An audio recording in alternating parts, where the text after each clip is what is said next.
various forms of protest. What about the unemployment problem? Particularly youth unemployment rates are as high as 25% in several states in several age and qualification segments. Why is manufacturing stagnant? Why are exports declining? How bad is the banking crisis? And what needs to be done about it? Finally, even the issue of data. We used to pride ourselves on long time series of data from the Mahalanobis days. And now the government itself, soon after that data is disclosed, says it's being withdrawn due to poor quality. So we are all very perplexed, and we hope that the speakers today, and we have a galaxy of speakers today, Mr.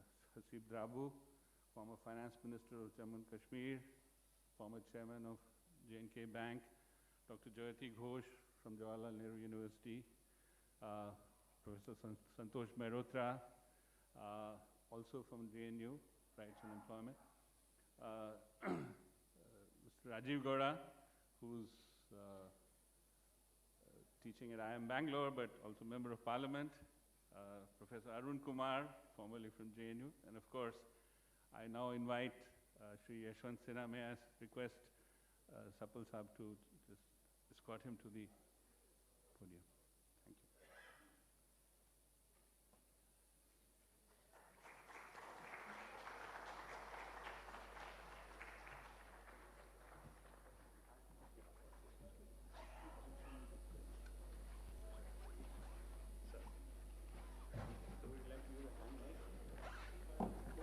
नमस्कार। National conclave on economy में Samriddh Bharat Foundation और Rajiv Gandhi Institute of Contemporary Studies की ओर से आप सबका स्वागत करता हूं।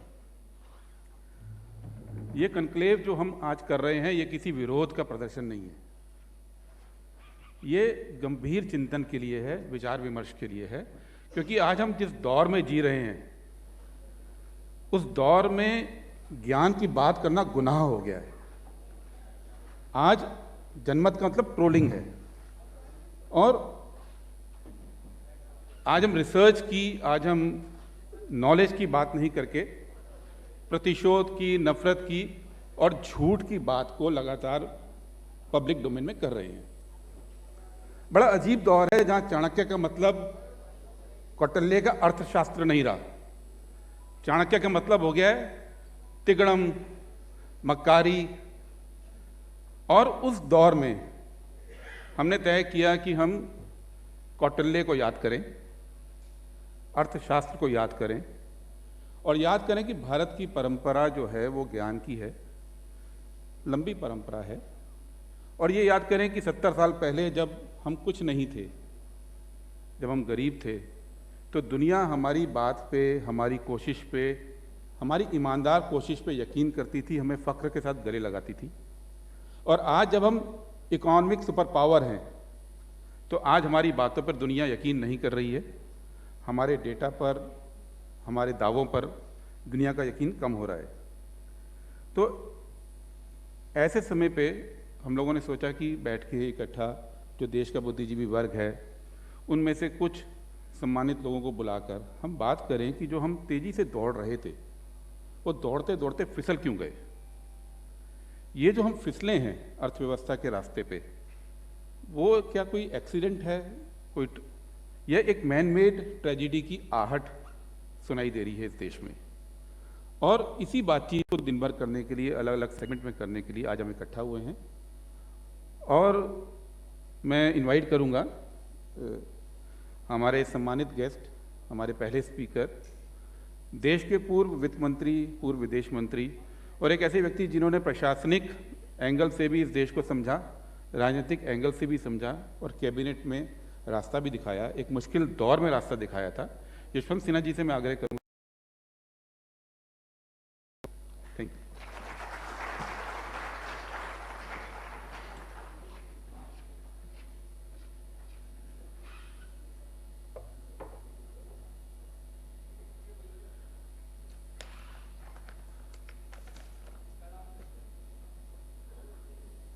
बहुत बहुत धन्यवाद सपल साहब कि आपने मुझे आज यहाँ दो शब्द कहने के लिए आमंत्रित किया और आज जो अर्थव्यवस्था की दशा है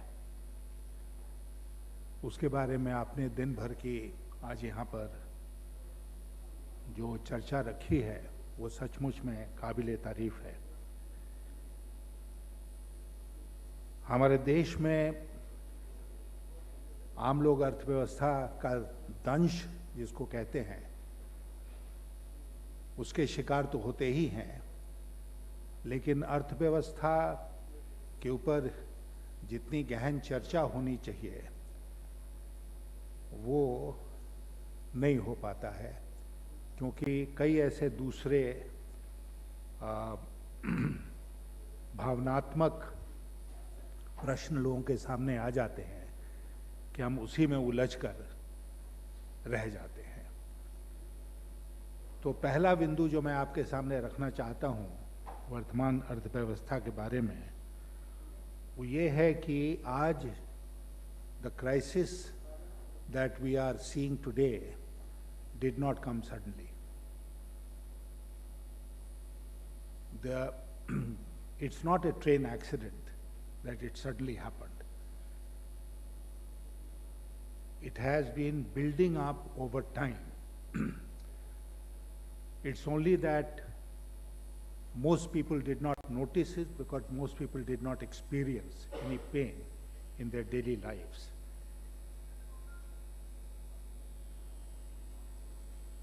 Some 2 years ago, a little over 2 years ago,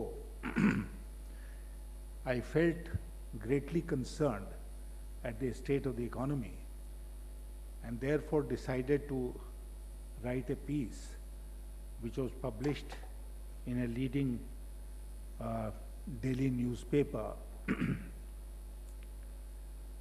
And though I belong to the ruling party at the center, I thought it was my national duty to point out certain things. And I'll just like to quote to you one small paragraph from that article which I wrote. I said, private sector investment has shrunk as never before in 2 decades. Industrial production has all but collapsed. Agriculture is in distress. Construction industry, a big employer of the workforce, is in the doldrums. The rest of the service sector is also in the slow lane. Exports have dwindled. Sector after sector of the economy is in distress. Demonetization has proved to be an unmitigated disaster. A badly conceived and poorly implemented GST has played havoc with businesses, and countless millions have lost their jobs. This was what I said in that article 26 months ago. My purpose in writing this piece was to attract the attention of those in government to the crisis which was building up in our economy so that they could take remedial steps. But instead of responding positively to what I had said, they ridiculed me. They tried to make it personal. And the allegation which was thrown at me was that I was looking for a job at the age of 80 years. When I fiercely issued my rejoinders and took them on headlong, then they retreated. Now I'm comfortable because they rarely take me on. They know the response they'll get from me, and that will not be pleasant for them. But the point I'm making is, even today, the government is largely in denial, and you cannot solve a problem if you are in denial about its existence. We heard what the finance minister had to say in reply to a debate in the Rajya Sabha yesterday, and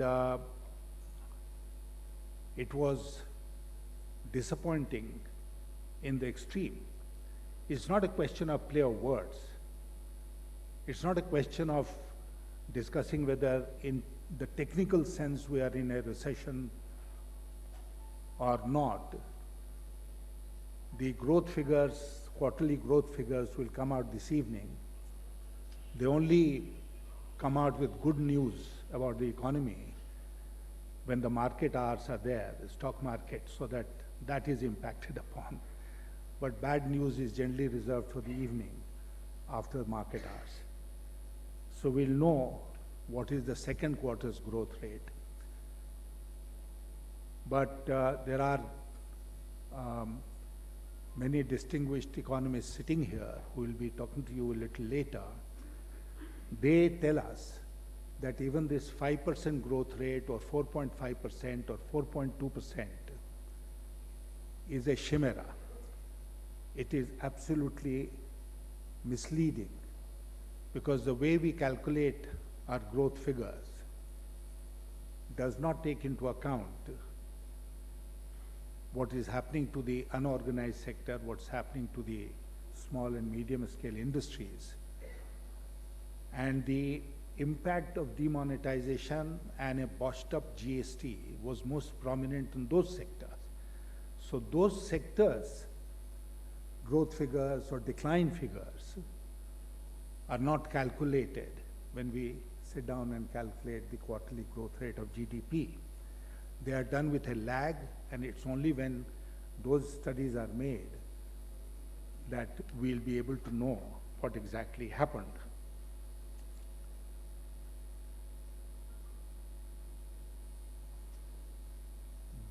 What is the root cause of the problem that we are facing today? If I were to describe it in one or a few words, I would say it is death of demand.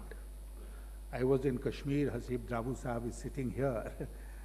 I was in Kashmir recently, and there a discerning journalist told me that after the clampdown of the 5th of August and the steps which have been taken, they are facing a situation of death of expectation in Kashmir. So it is death of expectation in Kashmir, it is death of demand in the rest of the country. And it started with the agricultural sector. Not that government was not made aware of it, but the government decided to ignore the distress in the agricultural sector. I have some figures here. The economists here will give you more figures. That growth rate of rural wages declined from 28%. Growth rate was 28% in 2013-14, which was not a very good year from the point of view of economic growth, to 3.7%, only 3.7% in 2018-19. So as far as the agricultural sector is concerned, I have personally experienced it in many parts of the country. As far as the agricultural sector is concerned, the terms of trade between agriculture and the rest of the economy have turned more adverse. They were adverse to begin with, but they have turned far more adverse in recent years. And therefore, people living in rural areas have very little purchasing power left. And whatever they have left is being used for meeting the essential demand. Discretionary demand has ceased to exist.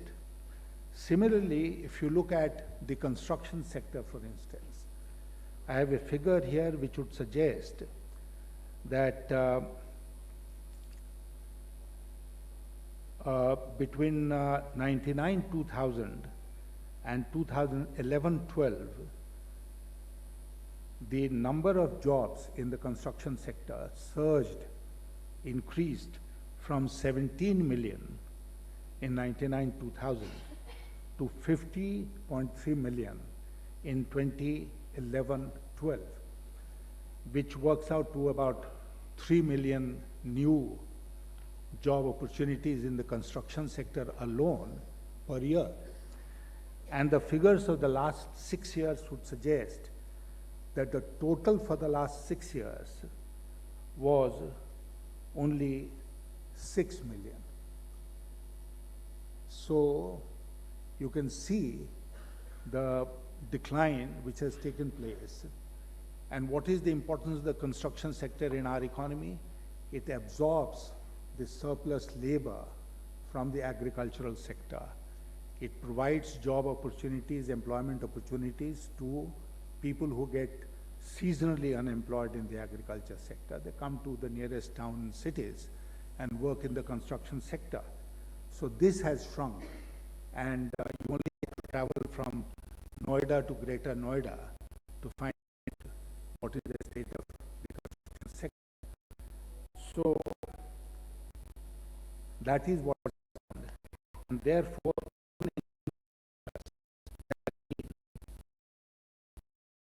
contraction of demand.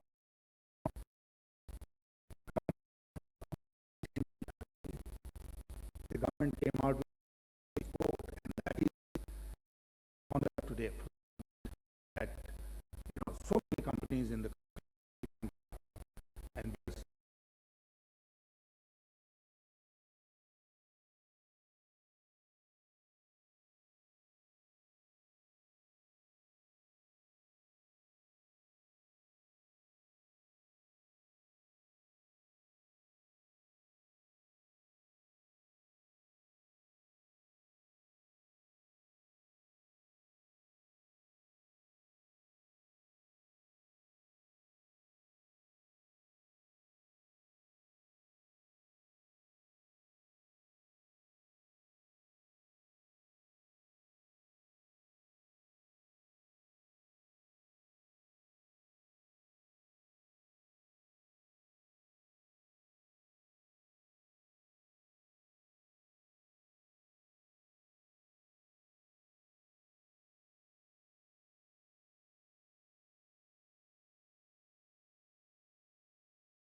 5 years is a long time. In fact, 5 years is the prescribed time in our Constitution for any government to take office and do whatever they want to do in 5 years. After 5 years, it is not open to any government to say, we want more time, but that's not constitutionally permitted. So they can't go back to earlier regimes. Whenever you raise issues of what's happening today, they would like to go back to what happened in 1947, what happened in 1950. That is not the issue today. The issue is what has been your performance in the last 5 years, and that has been dismal. Now, in situations like this, governments come forward with spending, considered deliberate spending in order to revive the economy. What is the state of government finances? Government finances are in a bigger mess than we imagine sitting here.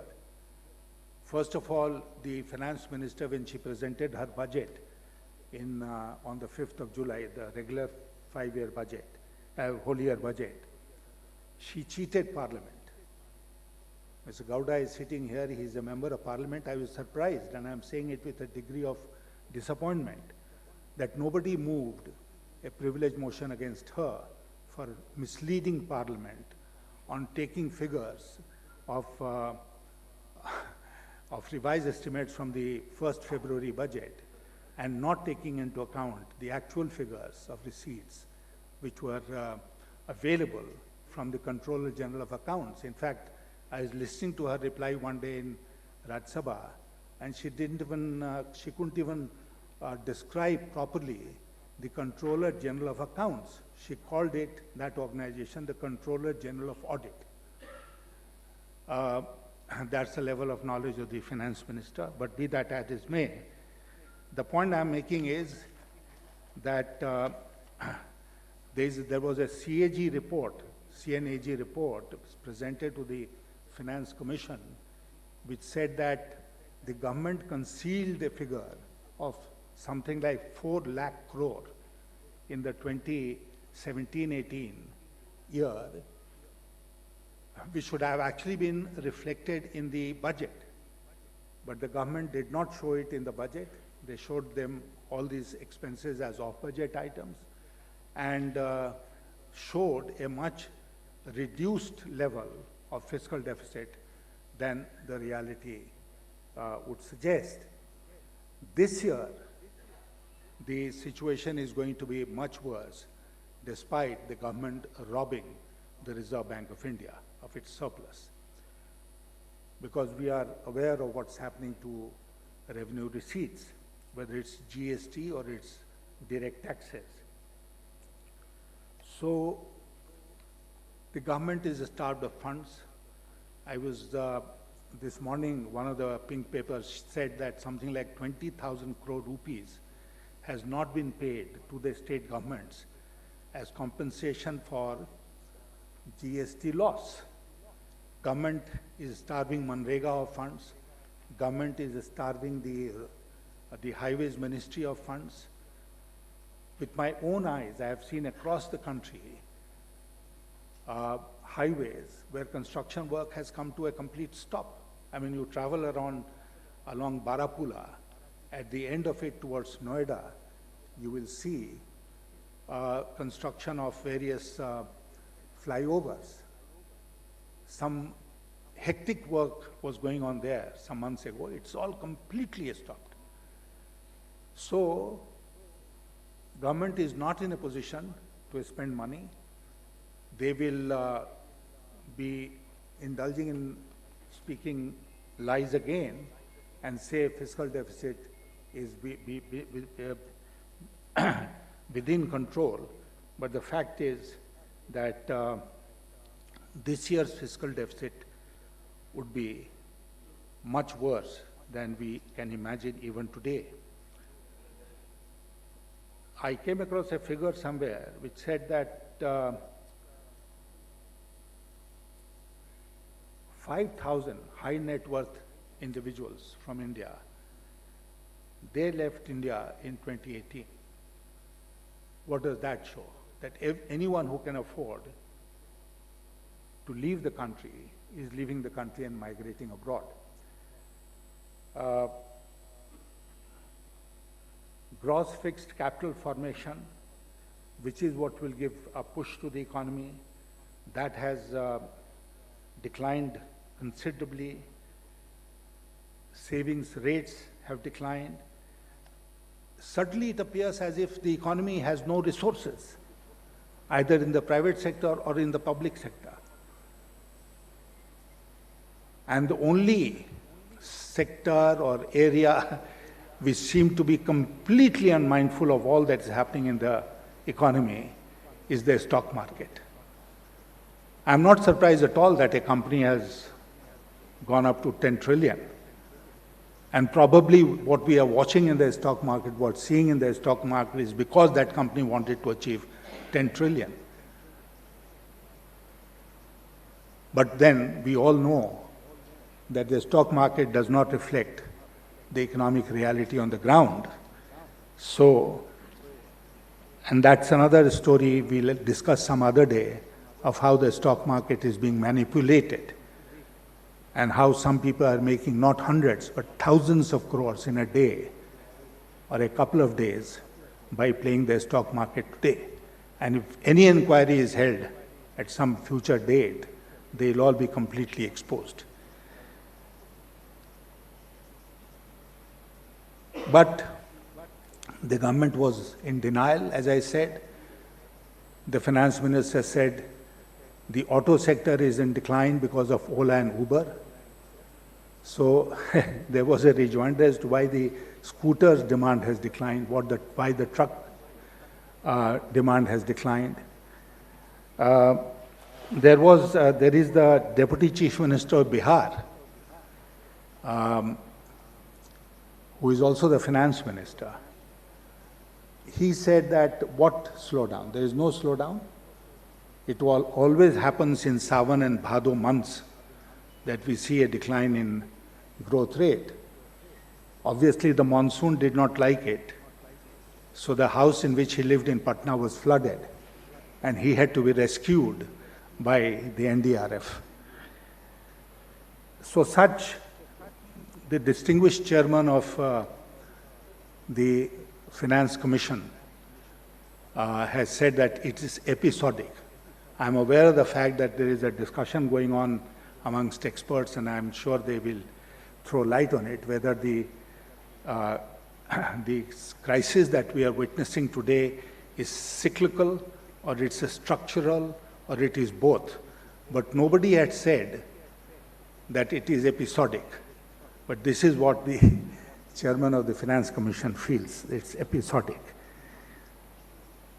This is the worst part, that the government is forever misleading the people. And a mention was made here of the way we are playing with the statistics. We are aware of the fact that it didn't create a revolution. Nobody shed a tear even when the acting chairman of the National Statistical Commission and the only other member resigned, because they could not put up with the way the government was dealing with them. They were coming out with figures, with the statistics, and government was stopping them. The latest is, of course, the consumption expenditure. So any bad news will be suppressed, except those which cannot be suppressed, or they'll be dressed up. The Planning Commission has been replaced by the Niti Aayog, and it appears to me that the only function of the Niti Aayog is to help make the lies of the government look a little more plausible than they are. I mean, Niti Aayog has nothing to do with collection and dissemination of statistics, but that's the role which has been assigned to it. Is there any light at the end of the tunnel from the present crisis? I have been a personal witness to the crisis in 1991, the crisis in 1998. I have seen the crisis in 2008, and I can tell you that while all the three crises had largely to do with external factors, this crisis that we are witnessing today is entirely homegrown. This government started with a bonus, which I don't think governments in India have had in the past. You know, a sharp decline in international crude oil prices, which gave them such an advantage of lakhs of crores of rupees in their budget. Where has that money gone, which they saved? Where has that money gone? But the government has wasted that opportunity. I have no hesitation in saying at the end that it is sheer mismanagement of the economy, because there is a feeling in those who are sitting in government today that even if the people feel the pinch, they will be able to manage. It will not affect their electoral prospects because of this very heady potion, poison, I would say, that they have prepared of hyper-nationalism and Hindutva. This is what is going to carry them through, and it is our duty to take take them on headlong. It's our duty to go to the people, talk to 100 people, 200 people. The media is not going to telecast it live, what you and I say, but we still have to continue our effort and make the people aware of the disaster which this government has caused as far as the economy of this country is concerned, and put pressure on the government so that remedial steps are started as soon as possible. Thank you very much.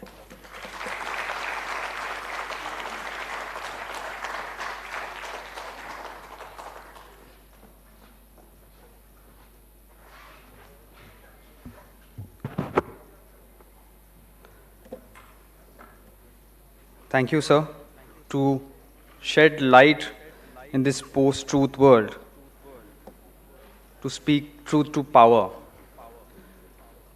to highlight critical socio-economic and political problems that India faces today is, I believe, the ultimate national duty. So, thank you so much, sir, for that insightful and frankly alarming speech. You have given all of us a lot to think about. Sir, we are about to start the first panel discussion of the day on the state of India's economy.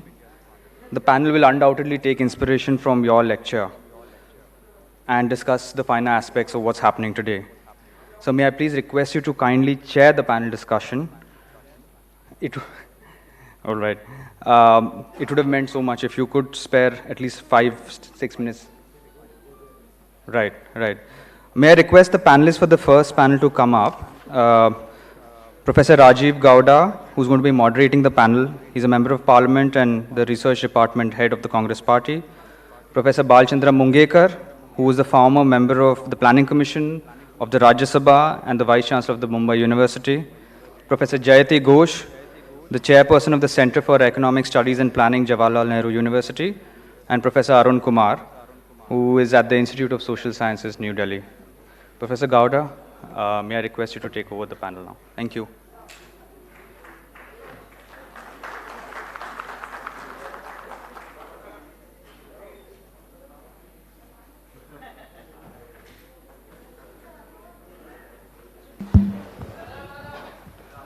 Actually, it's going to be a presentation.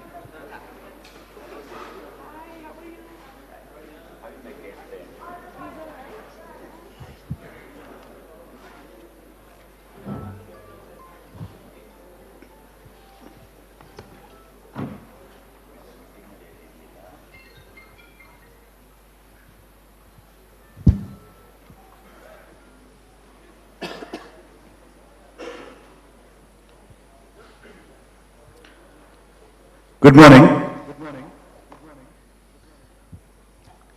Well, my aim was not to wake you up. I think I think Mr. Yashwant Sinha has certainly woken us up with that very incisive exploration of all the different dimensions in which the economy is facing headwinds and trouble.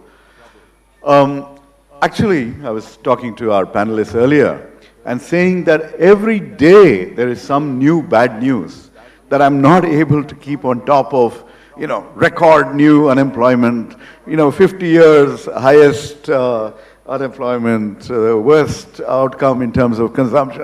It's just this overload of bad news. The latest that has come out yesterday is about power consumption. Power consumption tells you how industry is doing, how, for that matter, the larger economy is doing. And power consumption has dropped dramatically.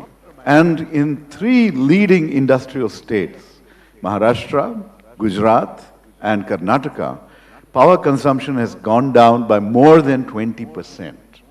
So this is just the latest in a series of bad news that has been coming out. And the real challenge, of course, partly the one word or starting with D is denial, but the other is an absolute disconnect. Whether the stock market, the Sensex, is disconnected from reality, that we don't normally expect that to definitely correlate. But when the finance minister and the government continue to come up with measures that are not addressing the challenges on the ground, this is a matter of grave concern. This disconnect we could see in the last budget speech, where numerous initiatives were brought in which really caused a lot of backlash from industry and from everyone else. Then, in the months after, we saw each one of these measures being rolled back, and those were seen as dramatic interventions that would turn the economy around. No, they were bad to begin with, and they continue to be bad, and it's good that they're out, for example, the CSR criminality provision. But the other disconnect is the kinds of policy responses that have come forth. The corporate tax cut. As everyone in the room, I'm sure, understands, if consumption is the problem, then you need to be addressing that. Instead, you're out there cutting taxes for corporates, which just creates a bigger deficit challenge for you when the numbers finally come in. Similarly, when one of the challenges that we face is that banks are not lending enough, that they're facing, a crisis of confidence amongst themselves. There's worry that if they do lend and loans go bad, that they will be prosecuted as individuals. Instead of addressing and finding a way to revive the banking sector, the government decides to create the drama of merging banks. Okay, so for the next 1 or 2 years, they're all going to be spending time just staying busy, trying to figure out who's got what job, who's going to approve what, instead of actually taking action that the economy needs. So it seems like one of the aims of the government is to just keep people busy. Demonetization was that. Stand in line for weeks on end. So busy, anxious. All this would be fine if not for the fact that the numbers that have been suppressed on consumption in rural India are really terrifying. One of the things we all have to engage with is what do these GDP numbers, consumption numbers mean in human terms to real men out there. When rural India is, when they say that people are spending less on food, these are realities, then they are facing the stark reality that for the first time in Indian history, people are falling into poverty at a more rapid rate than they were coming out earlier. That people cannot, food is an elastic item on a budget, you can't really cut it down. And if people are actually cutting down, families are cutting down how much money they spend on food, then this means that we are going to see more malnutrition, and those hurt are going to be the poorest of the poor.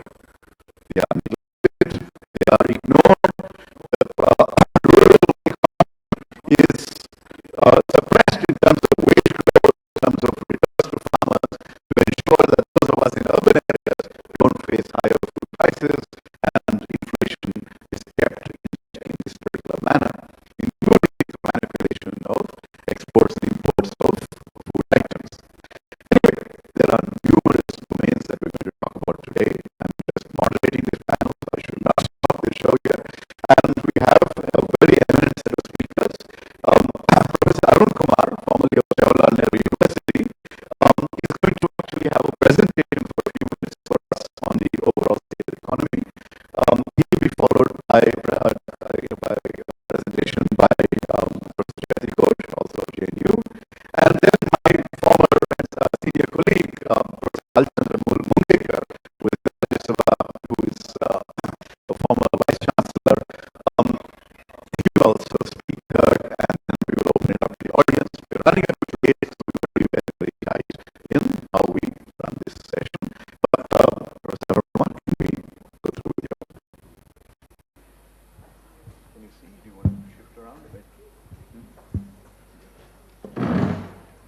So I must begin by thanking the organizers for inviting me here in your midst to speak on the economy. It's a vast subject, as we've already heard Yashwant Sinha ji and we've heard the moderator spell out a lot of things are going wrong. I'm only going to present a few things. So first slide, please. So I'll focus on the macro aspect, not on everything. There are problems with everything. As has already been spelled out, official data does not account for the unorganized sector. That's something very important to take into account, because when we look at GDP we are looking at from the point of view of the organized sector and the unorganized sector. And in my when I looked at the paper which gave the new methodology for the 2011-12 new GDP series, I found that 29 of the 38 subsectors of the unorganized sector, the data is from the organized sector, it's not from the unorganized sector. That means you're not including the unorganized sector in the calculation of the GDP numbers. And I think we need to focus on the GDP numbers, because that is one number which tells us the state of the economy, the prosperity of the individuals. So we need to be very clear about that. And what, as Mr. Yashwant Sinha has already spelled out, I'll not go into details. We have the various indicators, annual survey of industries, index of industrial production, motor vehicle sales, sales tax, corporate sector growth, and service tax. All these are running down, and these are the factors that are used to measure the unorganized sector. And they all come from the organized sector. They don't come from the unorganized sector. So in other words, independent of the organized sector, we don't know what the contribution of the unorganized sector to GDP is. So to assume that the unorganized sector is contributing the same way as the organized sector is an incorrect thing. Similarly, when we get this data of 5%, 4.5%, 6%, 5.8%, these are quarterly estimates. And for quarterly data, the database is even smaller. Very few sectors, and especially in the industrial sector, we have only 300-400 companies whose current data has come in the stock market. So that's all that is there. So definitely the quarterly data does not include the unorganized sector data at all. So we are only using the organized sector to estimate the unorganized sector, which is a mistake. Next slide, please. So today my argument is that there's not only a decline in growth rate, but there's actually a recession in the economy. Because if we include the unorganized sector separately, and for that we need to look at the data. So IIP is down, core sector is down, freight traffic is down, retail trade is down, sectors like auto are down in negative growth rate, FMCG growth rate is down, tax collections are less than the budgeted estimates. In the budget we estimated that the tax collection would rise 12%, but if the economy is growing much less, naturally the tax collection would also grow less. Consumption in the rural areas is falling, credit offtake is very low. So all these are indications that actually something very dramatically is wrong. Investment rate is down because the capacity utilization data put out by RBI shows that capacity utilization is going down. And that's representing only the organized sector, not the unorganized sector. So when we think about the organized and the unorganized sector, what we find is that it got hit. The unorganized sector got hit first by demonetization, because the unorganized sector is the one which works with cash, and when there's cash shortage, then that sector gets hit. Similarly, the GST, even though it exempts the unorganized sector, hit the small scale and the unorganized sector, because the unorganized sector not being registered does not get input credit, it cannot give input credit, and then there's a reverse charge mechanism which it gets hit by. So 3 reasons why the unorganized sector demand shifted to the organized sector. And I'll only quote the pressure cooker industry chairman, Mr. Jagannathan, last year. He said in his annual report that we have 5 units in the organized sector and 25 units in the unorganized sector, and demand has shifted from the 25 units to us. So we are growing very well, but the unorganized sector is declining. And this kind of report has come from various sectors. So in other words, both GST and demonetization hit the unorganized sector unambiguously. It started declining, but the organized sector was rising. So we cannot say because the organized sector is rising, therefore the unorganized sector is also rising. All the methods that have to be changed to be able to incorporate the unorganized sector. Now, what this has resulted in is that income and wealth distribution was getting skewed. If you look at the Oxfam data and the world inequality data, with the demonetization and GST, the unorganized sector getting hit, the income distribution has got further skewed. And therefore, the poor people have suffered even more. And this is something which is continuing. And the government thought that the black economy would be hit by demonetization. But the test for that would be the tax GDP ratio should have risen. The direct tax GDP ratio has not risen. The overall tax GDP ratio has not risen. So we cannot say that the black economy has been hit as a result of these steps that the government took. Next, please. So the question is, Our problems today are because of the policy shocks that have come in the economy in the last 3 years. These are not cyclical factors. These are structural factors because of the way the unorganized sectors got hit in the economy. It's also not a legacy issue. The government keeps saying it's a legacy issue, we inherited it, because in the last 5-6 years, if you look at the official data, we have reached 8% rate of growth 3 times, including during the demonetization year, which actually was the reason people doubted the new data. But if we've been hitting 8% rate of growth repeatedly, then it's not a legacy issue. It's something that has been created post the 8% rate of growth that was there. And what is it? As Mr. Yashwant Sinha pointed out, it's a demand shortage that has created the problem, and that began from the unorganized sectors, and therefore what happened was that the unorganized sectors went down, and that then affected slowly the other thing, the organized sector. And what has also happened is that our attempt to digitize, they cannot deal with digitization, they cannot deal with formalization. So the continuing attack on the unorganized sector, and that is something we need to take into account. Next, series. So, these are problems with acute economy, that is growth rate, employment, budgetary calculations, Mudra employment data which was not released in February, consumption data which is released, data which has not been released.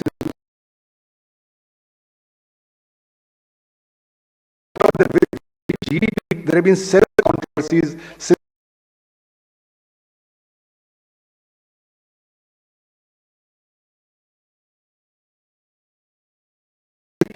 that has gaps.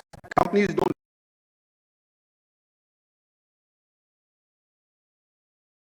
within the should be. So in other words, MCA database, blowing up that nature of companies, that is a problem. Second was no batch series was available because it was said that MCA 21 did not stabilize till 2011-12. But then post 11-12 we have shut down 3.7 lakh, 3.3 lakh companies which are supposed to be shell companies. So if shell companies are contributing to the GDP, then by shutting it down, what happens? So that destabilizes the series once again. Then the subcommittee of the Statistical Commission came out with a series showing that during the UPA 1 and 2, the rate of growth was higher than the NDA period, and that was rejected by the government. That created a huge controversy. Then the official series came, but the official series said that during demonetization, the rate of growth was the highest in the period. That again put to doubt what the validity of that was. Then Mr. Subramanian, the former chief economic advisor, came out saying using high frequency data, you can show that the rate of growth is less by 2.5%. That again created a controversy. And then finally, the NSO, they did a survey of the MCA 21 companies, a select set of companies, and they found 38.7% were out of survey. So either they were not at the address, either they were not producing what they said they were producing, or they had been shut down. So that brings again to doubt the MCA 21 series, and if that doesn't stabilize, then there's a problem.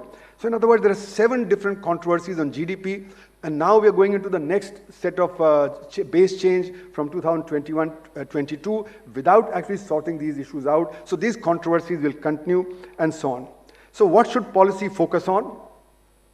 I think rather than tax cuts, as has been said, and concessions to the organized sector, we need to increase investments in the economy. So expenditures would have been better. And we need to focus on the unorganized sectors and rural areas first. So farmers' incomes have to be given a boost. Higher allocations are needed for MGNREGS. And there's a need for a scheme like MGNREGS for the urban areas, which doesn't exist at the moment. And we need to increase access to credit to micro and small sectors. Further, we need to disaggregate the MSME sector because micro sector is 99% of the MSME sector. So when we say policies for MSME, it doesn't mean we have policies for micro sector, it's for small and medium sector. It doesn't benefit the micro sector. So we need to disaggregate the MSME sector into micro separate and small and medium separate. GST, I think, needs a major reform because it's structurally flawed. It's not simply implementation problem. By July 2019, in 2 years of operation, there were some like 1,400 changes that were brought about or judgments that came which brought about changes. So the massive confusion even for the organized sector, how to deal with GST. The problem is that the benefit of computerization is mixed up with the benefit of VAT when we are thinking of GST. And that two should not be mixed up. VAT is very difficult to implement for the small and the unorganized sector, but computerization can help. So I think what I have suggested, or been suggesting, is that we need to go for a GST, which is a last point tax like in America, so that we can collect from 5% of the units 95% of the tax. 95% can go out of the system, and that will simplify GST. There are huge income and wealth disparities, so we need to go for wealth tax, estate duty, and gift tax to raise additional resources.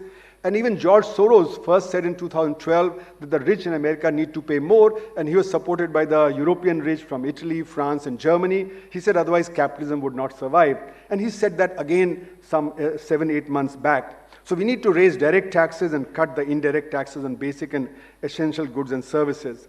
And these additional resources can then be spent further on the unorganized sector and the rural infrastructure like health, education, drinking water, communication, etc., etc. And we can discuss these further. Thank you very much for your patience. Thank you, Professor Arun Kumar, especially for the concrete suggestions that you've been sharing with us. I'll turn to Professor Jayati Ghosh.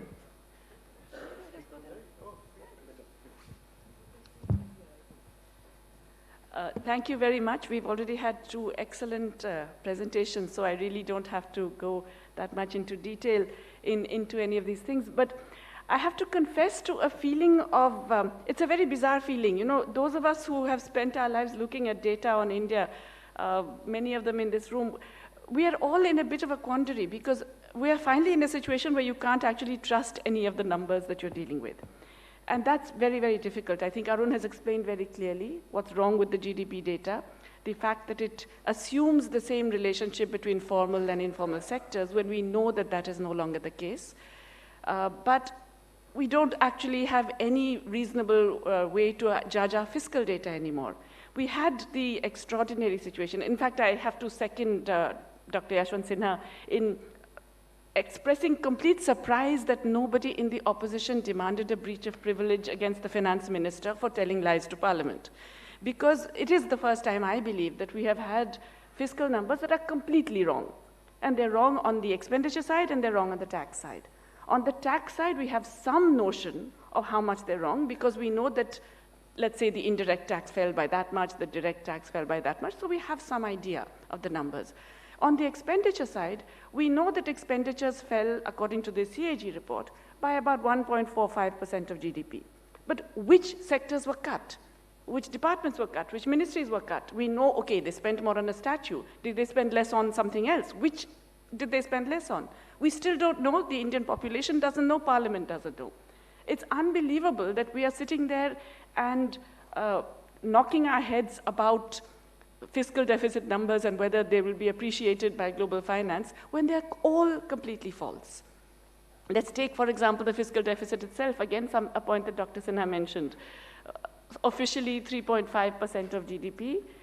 CAG says it's 5.8% if you include all the unpaid dues that they have not given to the Food Corporation of India, to the estates deserving NREGA, et cetera, et cetera, et cetera, all the different public sector enterprises. So we know that it's significantly higher. But if the denominator is significantly lower, which many of us suspect it is, then the fiscal deficit is presumably much, much higher. Not 5.8, maybe 7%. I mean, again, we're in the realm of speculation only because none of us knows. If none of us knows what happens to the traditional macroeconomic assumptions which still guide all discussions about the budget. If you have a fiscal deficit of more than 3.5% of GDP, all hell will break loose. Inflation, capital flight, disaster, et cetera, et cetera. Here you have a fiscal deficit which is actually presumably double of that. The expected hell has not broken loose, which is all of those disasters, inflation, capital flight, et cetera, but nor have the benefits occurred, which would be, in fact, a rise in consumption, right? In other words, something's going wrong. What does that tell us? It tells us that the other sectors of the economy are doing even worse. In other words, here is a government that is spending much more relative to the GDP. That means the private sector and households are actually spending much less in investment and consumption. And even the government spending that much more is not enough to counteract the terrible impact of these households and industry and private sector spending much less. That's a serious issue. In other words, the economic problem is not just, all this cyclical versus structural and, slowdown versus what was that episode. Forget all that. We are talking about a really extraordinary situation of crisis. Give it whichever other noun you want, but it's a very serious crisis. We know about the unemployment crisis, now we know about this consumption crisis, even though they're trying to suppress the data. But what it means in terms of an economy that is actually grinding to a halt in an extraordinary way is something that requires much, much greater attention. And so I think the urgency of this problem needs to be absolutely addressed immediately. In that context, I'd just like to mention a couple of other issues because there are many other excellent speakers and I'm sure there are questions as well. One is this issue of consumption. When I mentioned that we know that it's much worse, we have somehow, because of some leaks of the suppressed consumption data, we have some information about what has happened to consumption. And what is terrifying is that it is now apparent that consumption declines hit every decile of the population, top to bottom. The biggest declines are in the top decile, followed by the bottom decile. That is, the poorest people of India spent 11% less in real terms than they spent 7 years ago. That's the kind of decline we're seeing across the board, across every decile. It also suggests that poverty is significantly higher, at least 70 to 80 million people more in absolute poverty, unless, of course, they can change the definition and then suddenly bring everybody up, as they are suggesting they will do, revise the definition of poverty so that lots more people can be seen to be above it. But really, we are having this kind of decline in consumption when it's occurring across the board in every category of income class or consumption class, tells you that there is a really widespread and sweeping problem of effective demand in this country. And therefore, the problem of demand, what he called the death of demand, it's something that is so serious that it has not even been undone by this kind of excess spending by the government. It also turns out that part of that reason is because the nature of that excess spending is completely wrong. A large part of it is because, okay, they did a GST which was as badly conceived, badly implemented, badly everything. I would go further than Arun. Let's not try and reform it, kill it. It's a terrible, terrible tax policy. Malaysia tried it, discovered it didn't work, they have abandoned it. If we've made a mistake, let's admit it and move on. This is not clearly a tax policy that is working. It's delivering less revenues, higher taxes, higher prices for essentials, and much, much worse conditions for most informal enterprises. So GST is one of the issues. But a large part of the other problem is that the money has not been spent where it needs to be spent. When you have a problem of demand, you need to put public spending into areas that have high multiplier effects. The most obvious ones, Arun has already mentioned them: employment, social sector spending, health, education, nutrition. All of these are activities that have high employment and also therefore high multiplier effects. You put spending into areas that are not getting public spending otherwise, in a whole range of backward areas, in infrastructure that is not receiving adequate attention, the last mile connectivity that is important, all of those areas, you put the money in where it will generate the ability for people to spend more through multiplier effects, and it will generate sufficient supply conditions for local level output to meet the rising demand. This is not rocket science. I think I see several of our students in this room. I'm sure all of them know this in their sleep. They can tell you all of these things. So what's the problem? Why is it not happening? And here I think is the mystery. Again, it's something Dr. Sinha alluded to, that this is a government in denial. But hey, come on, denial for 3 years? Really? Why? What purpose does it serve you to be in denial? What would be wrong with even implementing the things you've promised, like PM Kisan? Why spend only 25% of that money even? What is going on that they are unwilling to do even the most simple things that would revive demand? And I think he outlined one reason, which is that there is, shall we say, this perception that they can trade on the disconnect that seems to have emerged between politics and economics. They can trade on hypernationalism and befuddling the people. which seems to have been reasonably successful in certainly the last general elections and some state elections. But this is a policy that can run for only so long. And even though you may find completely new distractions a month from now, maybe a war with Pakistan, maybe something else, God knows, you find some other distraction, it doesn't actually help you to tide over that fundamental issue. I think that's number one. Number two is that, I think this is a government that has just got so used to lying and manipulation that it forgets that you can do that with people, but you can't do that with the economy. The economy kind of runs on other principles, which are not affected by how much you can harangue and or create a miasma of falsehoods that somehow change it. And I think that is something which they haven't understood. They haven't understood that you can't talk the economy out of something. You have to do something about the economy. What would make for a change? Now, here I have to confess I'm in a quandary again, because I think, let me be frank, I think there's a horrible government in every possible respect. However, it's also true that if they do what is reasonable about the economy, that would actually generate a revival and possibly some, positive thinking about them. Nonetheless, as an Indian who is deeply concerned about the future of this country, I think that we cannot allow this terrible state of affairs in the economy to continue, even if it is the ruling party that would benefit from it. In other words, as citizens, we must demand an immediate attention to the revival of demand through employment-intensive activities, and in ways in which the taxation can be raised, as Arun has mentioned, very, very easily. We can talk about the details. I know there is even a session about it later on. But there are many, many ways to raise that money. Anyway, if you're with unutilized capacity and high unemployment, whatever you spend is going to generate multiplier effects that will give you more tax revenues over time.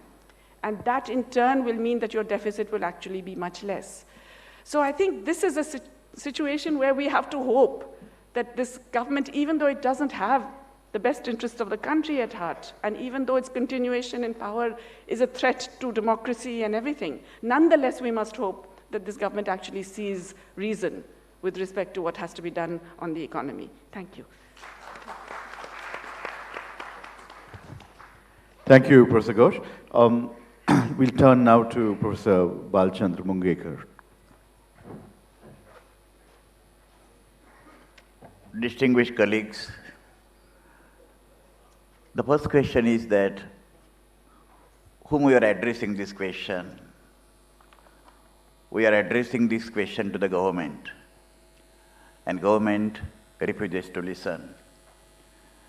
That's why my mind first goes to John Robinson, that the roots of all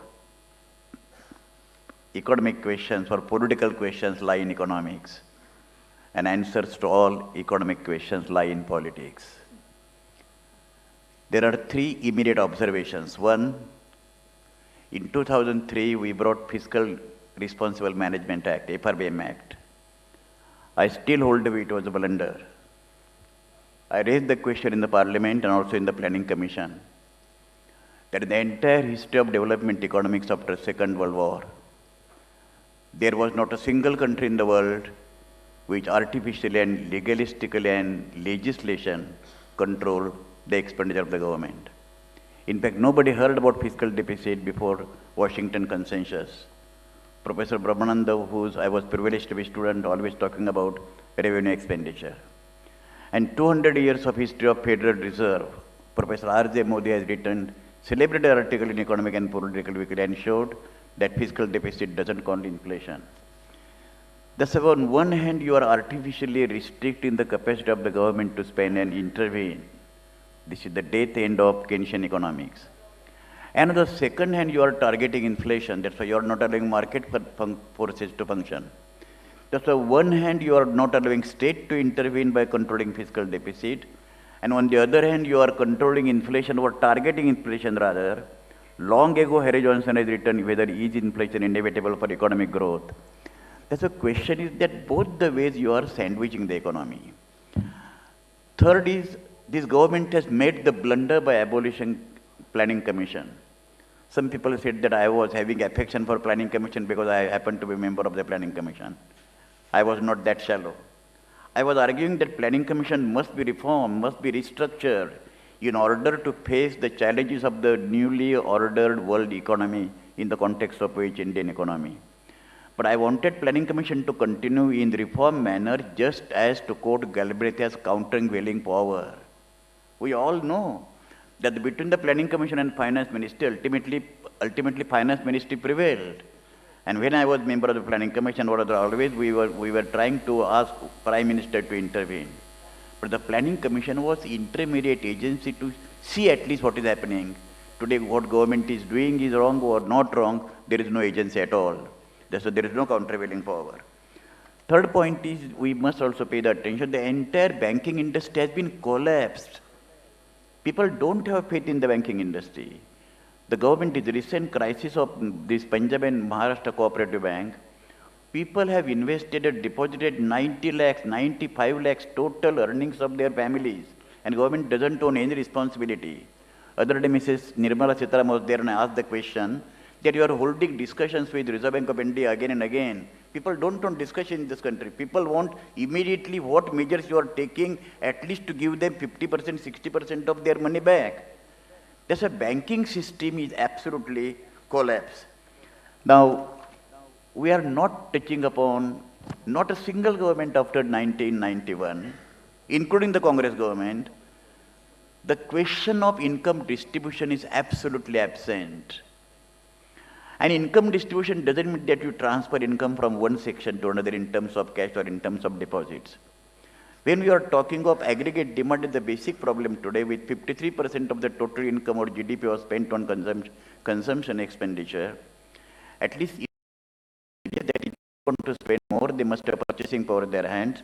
Purchasing power in the hands of the larger number of people could be had only through creating more and more employment, which is not just because employment elasticity of employment with respect to growth crisis, in fact, it is negative. Even these successive governments did not pay any attention.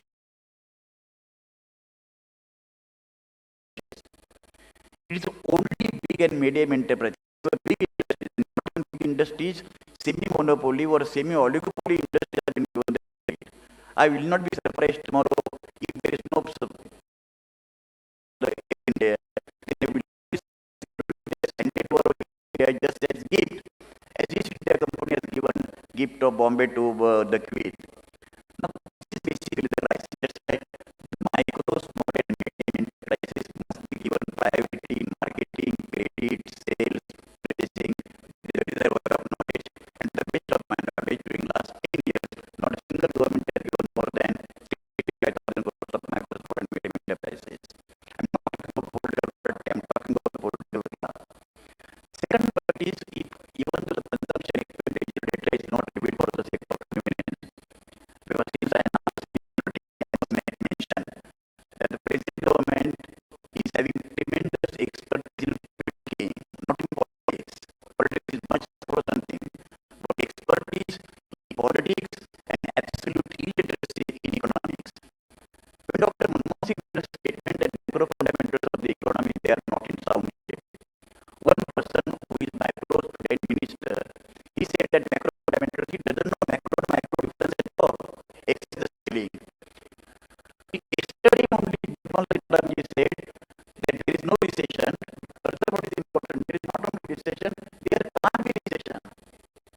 And economists also are arguing that whether it is structural problem or cyclical problem. Sometimes I think economists are creating problem rather than solving the problem. And I remember Professor Dantwara's statement that green revolution occurred despite economies. Now in this country, problems are occurring despite economics and despite the government. The question is, the structural problem of the economy includes and subsequent cyclical. Because when there is a secular trend, either downward or upward, that trend is not, it may be continuous, but that includes cyclical movements of the economy. Because savings, investment, balance of payment, exports earning, whatever it is there, the smallest possible fluctuations also will be included in the structural problem. Now, the last point is Mahatma Gandhi Employment Development Scheme. There was debate in the Planning Commission. I don't want to go into history how it came. But the first speech that Prime Minister Narendra Modi had given in the parliament had mentioned, rather to ridicule the UPA government, that employment guarantee scheme is the monumental failure. Now it is true that growth has to be integral part of the development process itself. Income distribution has to be the part of the development process in itself. We have to externally create or adopt the measures for alleviation of poverty because your mainstream economic process is creating the poverty. And that's why you want exterior measures to reduce the poverty.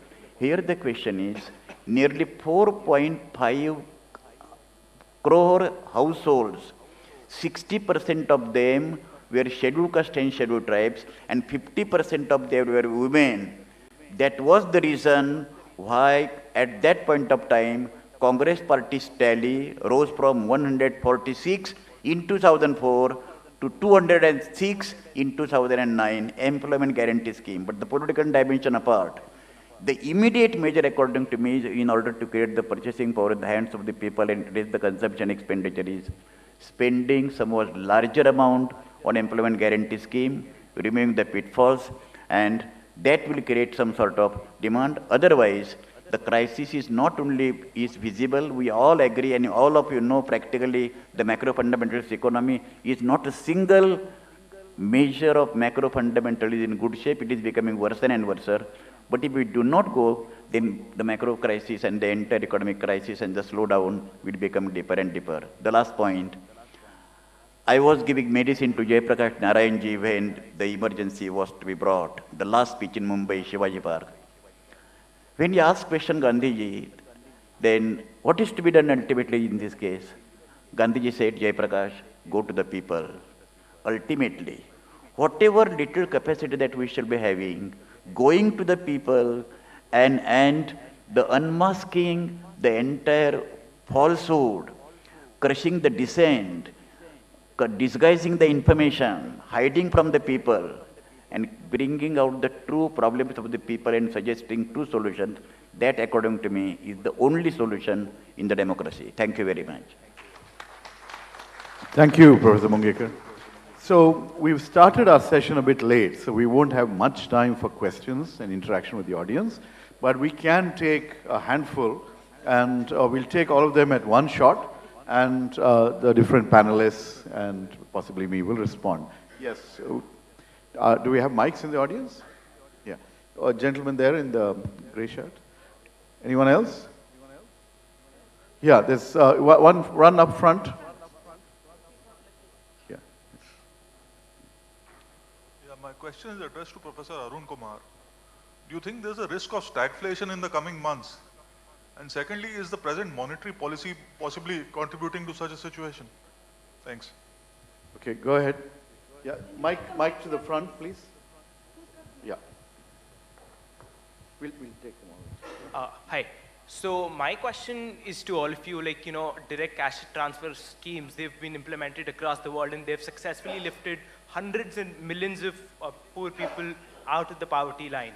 And the closest the government has to that scheme is PM Kisan, which obviously is not working because 6,000, the limit is very low. It does not include a lot of people, and it has only met 50% of the targeted population. So what alternative measure do you think the government can consider to fight the poverty increase that's been happening? Okay. Next, anyone?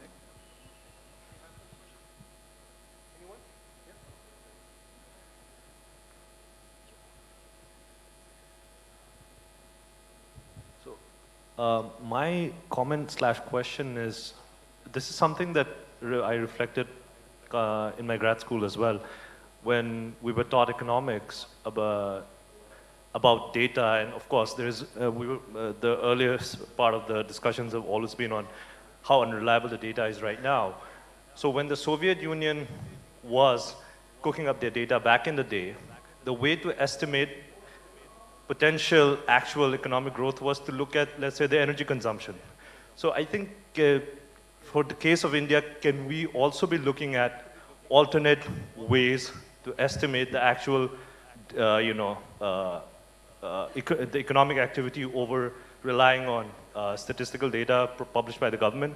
So the classic example is the electricity demand definitely has gone down, which is an indication that demand overall has gone down.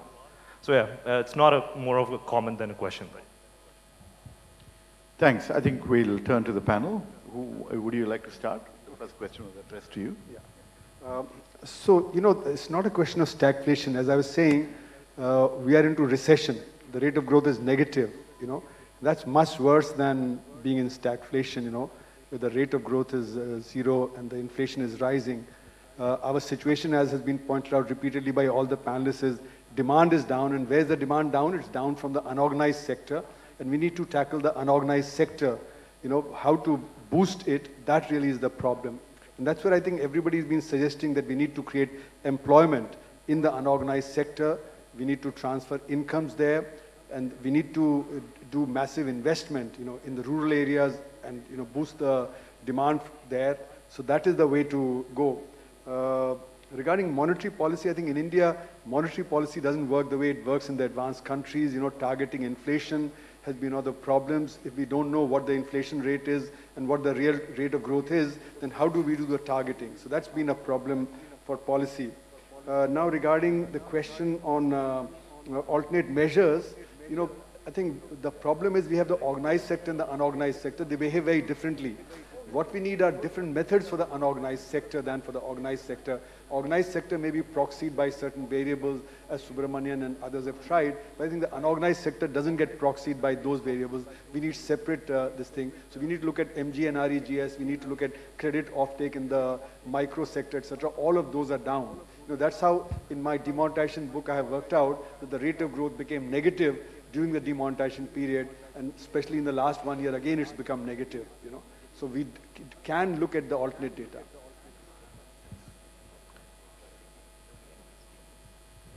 Yeah, thanks very much. Okay, on the data issue, in China, when there was also a similar concern about how one can rely on data, there was something called the Li Keqiang index. The Prime Minister actually developed his own index, which was freight, the index of freight use, electricity usage, and either consumption or employment, whichever were available. And China tracks employment more regularly, so they were doing employment. If we look at that, just those indicators, very clearly what Arun has been saying is correct. It's negative.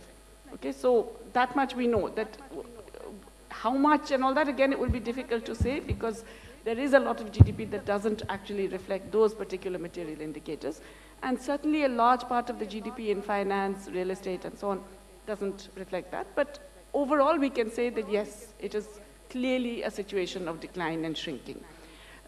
Which, you don't really need to tell ordinary people who are experiencing it because they're doing it in their daily lives, consuming less, and they're getting less jobs and less wages for what they do and all of that. On the direct benefit transfer, so, the countries where it has been successful are those that have done this in addition to an extensive provision of public social services. My fear in India is that it would be done by substituting for public social services. Even when they begin by saying they won't, they end up doing that. And I'm deeply against that. Not only universal health, education, we must double, triple our spending on all of that, but also a whole range of other things which are very specific. So, for example, scholarships to Dalit youth is a specific thing. You cannot do that with a general benefit transfer to all families. It serves a specific purpose. And there are a range of other things which are specific. So I'm opposed to a DBT that is a very, universal kind of thing and which substitutes in any way for public social services. But I would say if you really want to do something, begin with universal pensions. It is so obvious, it is so necessary, it is so inhumane not to provide it, and it would have such an immediate impact on demand. The Pension Parishad has been demanding for a very long time to make it half the minimum wage for every citizen above 60 who does not get a pension from anywhere else.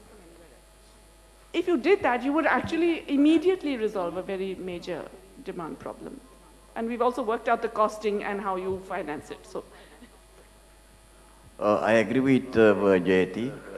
The question is that when a universal basic income idea was floated by the government, I had written a long article in Indian Express that universal basic income should not be replacing the public distribution system.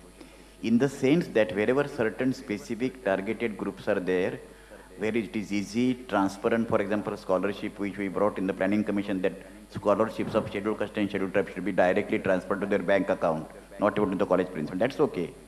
But then certain things such as public distribution system, okay, dismantling that and going for universal basic income, replacing that was not absolutely acceptable. The last point, only half minute I would take. When I was talking about aggregate demand problem, even it's not the question of the quality of data. This is further question.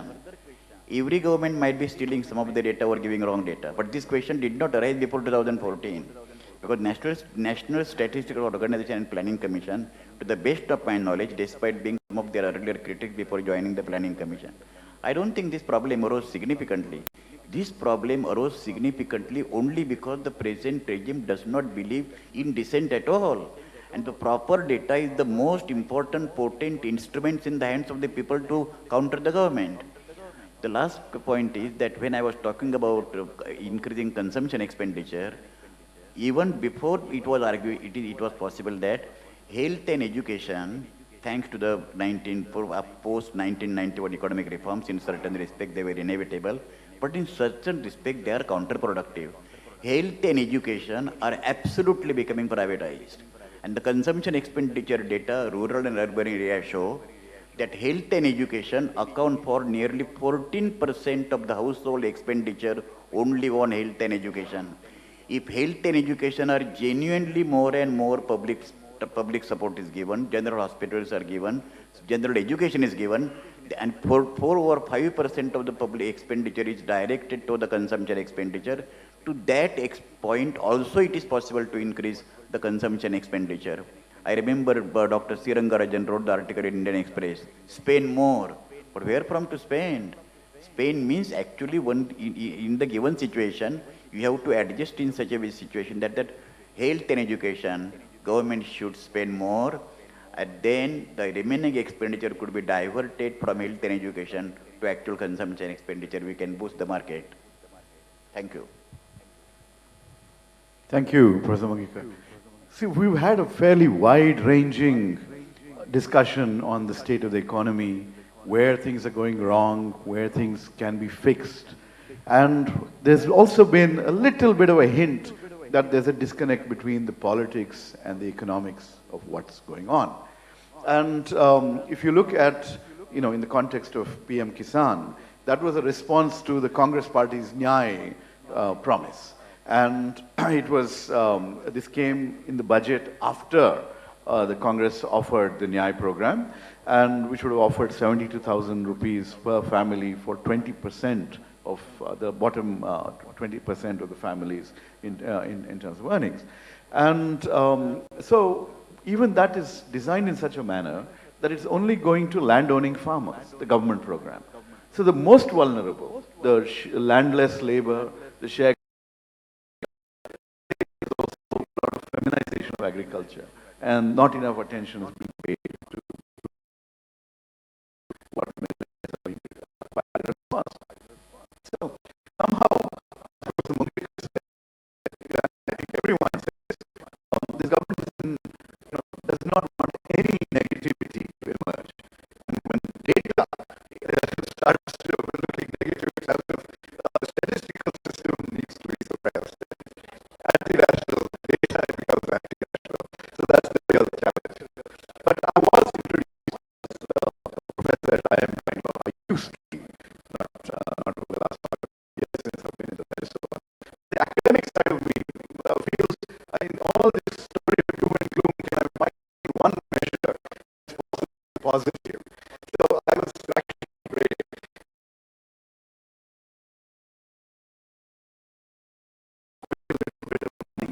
For complete, affordable, and other housing projects.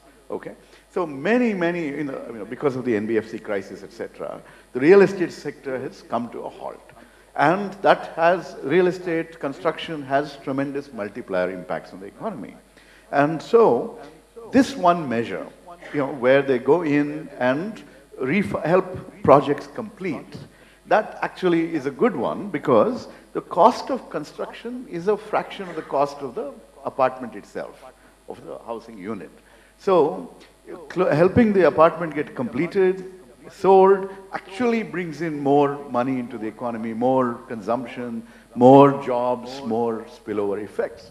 So in this larger story of doom and gloom, this is the one thing that I must try and end on a positive note, because we are here in essentially a neutral platform trying to assess what's going on in the economy, and we are here again trying to be constructive. Just like the first speaker, Mr. Yashwant Sinha, pointed out, he said, by highlighting the problems, we're not saying, you should resign. We're saying fix the problems, face them, and that's really the spirit. We all want the economy to do well. And if I'll end with one last point. The other day, by mistake, there's a minister called Pradhan, Mantri Pradhan, not Pradhan Mantri. He said, by mistake, he said, government has no business being in government, he said. Okay? So I know, the phrase is actually, government has no business being in business. So I immediately was like, this government has no business being in government, because they can't run the show. They have no sense of what damage they're causing to our economy, to our poor, to our youth and their prospects. It's really something that we must go to the people and tell people, bure din aage. And we need to do something to get out of that and alert them to the challenges that we're facing. Thank you for this wonderful panel and for the opportunity to kick off the very interesting conclave on the economy. Thank you very much.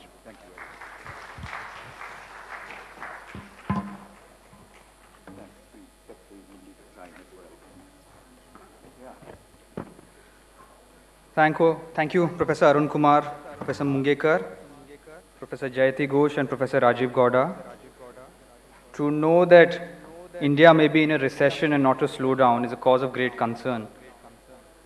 Professor Arun Kumar's recent interview mentioned that if the unorganized sector is accounted for, India's growth rate might even be negative.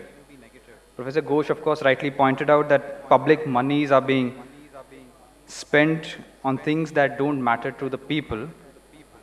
And Professor Gowda is warning that there is a disconnect between politics and economics, will hopefully serve as a spur to all political parties, especially those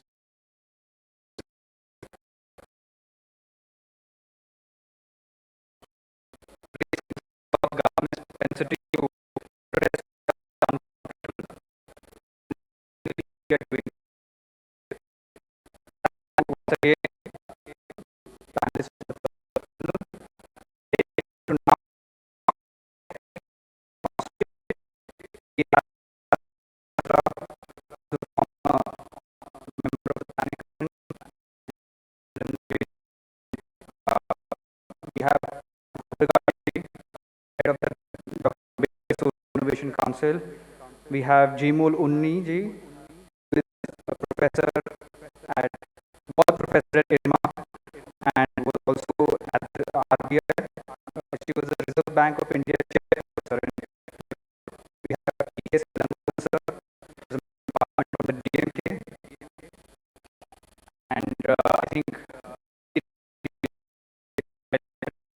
coming shortly.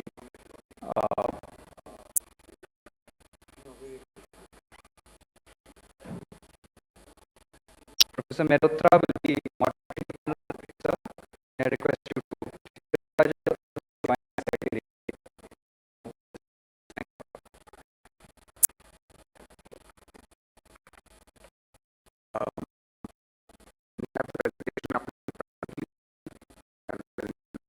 Thank you. My presentation, sir. Thank you. Well, first of all, thank you very much to Samruddha Bharat for inviting us, and thank you for the panelists. Ilongaman Saab, very kind of you to join us. Jimol, Arun. हमारी कोशिश ये होगी जितना संभव हो कि हम हिंदी और अंग्रेज़ी दोनों में मिश्रित भाषा में बोलने की कोशिश करेंगे, अगर संभव है आप लोग के लिए। नहीं भी संभव है, मुझे मालूम है कि आप हमारी पार्लियामेंट के सदस्य हैं, आप धुरंधर होंगे अंग्रेज़ी, तमिल, हिंदी सभी भाषाओं में, मगर जो आपको लिए सुविधा हो उसमें आप बोलें। Let me begin with sort of laying out the larger picture. We keep talking about a demographic dividend in our country. A demographic dividend is defined as a rising share of working age population in the total population. और जो dependent population होती है, जो 15 साल से कम उम्र की होती है और जो 65 साल से ज़्यादा उम्र की होती है, उसको भी डिपेंडेंट पॉपुलेशन कहते हैं। तो जब वर्किंग एज पॉपुलेशन बढ़ती है और जब डिपेंडेंट पॉपुलेशन कम होती है, तो देश के लिए और इकोनॉमी के लिए एक बहुत ही बेहतरीन मौका होता है, जो एक अवधि के लिए आता है, एक समय के लिए आता है। हर देश के इतिहास में ऐसा होता है कि डेमोग्राफिक डिविडेंड आता है, जब ये दौर चलता है, जब वर्किंग एज पॉपुलेशन बढ़ती है। हमारे देश में 1980 से पहले ऐसा नहीं था और 2040 के बाद ऐसा नहीं होगा। इस दौरान आप होंगे कि 1980 और 2040 के बीच का 40 साल तो गुजर ही गया है, और अगर 40 साल गुजर गया है तो केवल 20 साल बचा है। इसी दौरान में हमें इस डेमोग्राफिक डिविडेंड का फायदा उठाना है। चीन का डेमोग्राफिक डिविडेंड खत्म हो गया है, हमारा अभी भी 20 साल बाकी है। क्यों एक ये बहुत महत्वपूर्ण समय होता है? Why is it such an important period?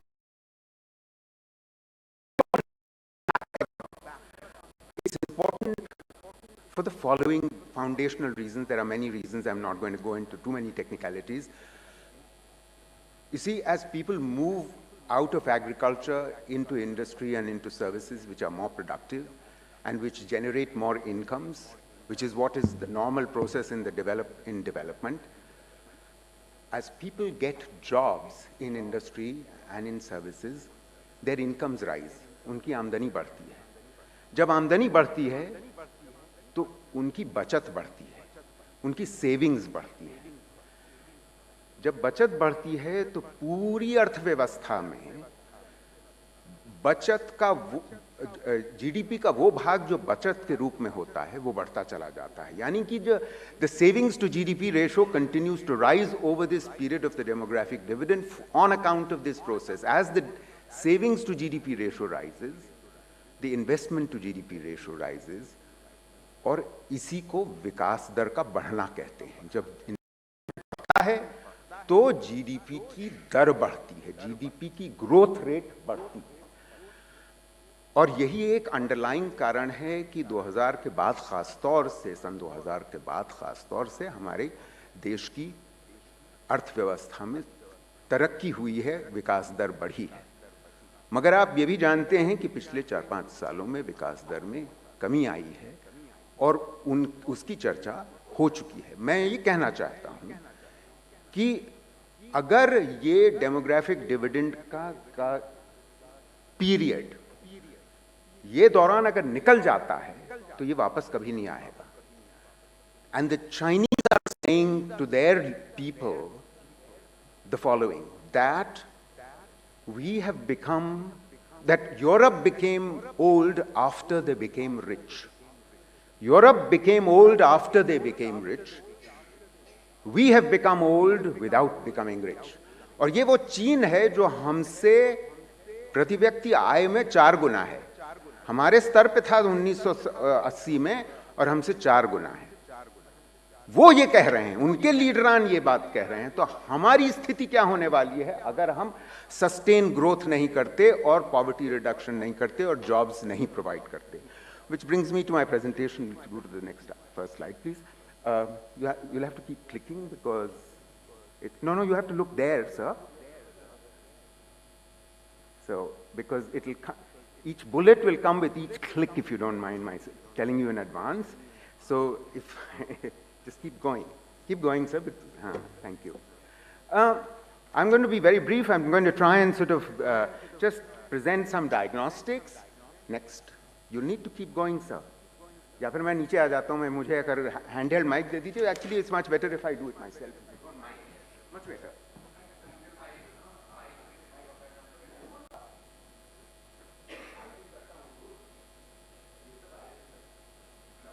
Thank you. So this is what the structure of my presentation is, and very briefly I'm going to present a diagnostic, and then I will turn to some suggestions. In the interest of time, I'm going to really move quickly forward. So what are the three demographic groups which would need jobs in our economy as we move forward? These are the groups that have been needing jobs, but increasingly they will need more and more jobs. And I need you to understand what is the risk to our demographic dividend. The risk to our demographic dividend arises from the fact that thankfully until a few years ago, until 2012 in particular, the number of entrants into the labor force had declined very sharply because the number of those who were joining education had increased very sharply, but they are now joining the labor force. अरे बच्चे हमेशा पढ़ते लिखते थोड़ी ना रहेंगे, आखिर जब पढ़ लिख जाएंगे तो नौकरी ढूंढेंगे, और उनकी संख्या और उनकी मात्रा बढ़ती चली जा रही है, और ये एक बहुत बड़ी बात है, इस पे मैं 1 मिनट में आता हूं, मगर उससे पहले मैंने ये बात कही आपसे कि डेमोग्राफिक डिविडेंड का मतलब क्या होता है। डेमोग्राफिक डिविडेंड का मतलब ये होता है कि एक स्ट्रक्चरल चेंज आता है, the workers from agriculture move out into industry and into services. Now that process, you have to understand, until 2004-05, the absolute number of workers in agriculture had been rising. In other words, the process of structural transformation in our country was actually extremely slow. 2004-05 के बाद एक बड़ी तेजी से, क्योंकि non agricultural jobs बढ़े, बड़ी तेजी से नॉन एग्रीकल्चरल जॉब्स बढ़े, इसकी वजह से पहली बार हमारे देश के इतिहास में लोग एग्रीकल्चर में absolute number of workers in agriculture began to decline. In other words, a true Lewisian transformation or new Lewisian transition began to take place. A Lewisian turning point, I would argue, began to emerge from 2004-05 onwards because of that. Now, so point is, this is extremely good for agriculture also. ये आपको समझना बहुत आवश्यक है कि जब लोग agriculture छोड़ते हैं तो वो एग्रीकल्चर के लिए बेहतरीन क्यों होता है? Because what has been a part of the reason, a deep reason for the distress in agriculture is precisely that there are too many people in agriculture. We know this, that 44% of our workforce accounts for 14-15% of the GDP. This is an unacceptable situation. It shows that productivity in agriculture is extremely low. People need to move out. And the small size of the plot of the land, which was already reasonably small earlier, वो और कम होता चला जा रहा है. कम होता चला जा रहा है, और इतना कम हो गया है कि वो अनइकोनॉमिक हो गया है.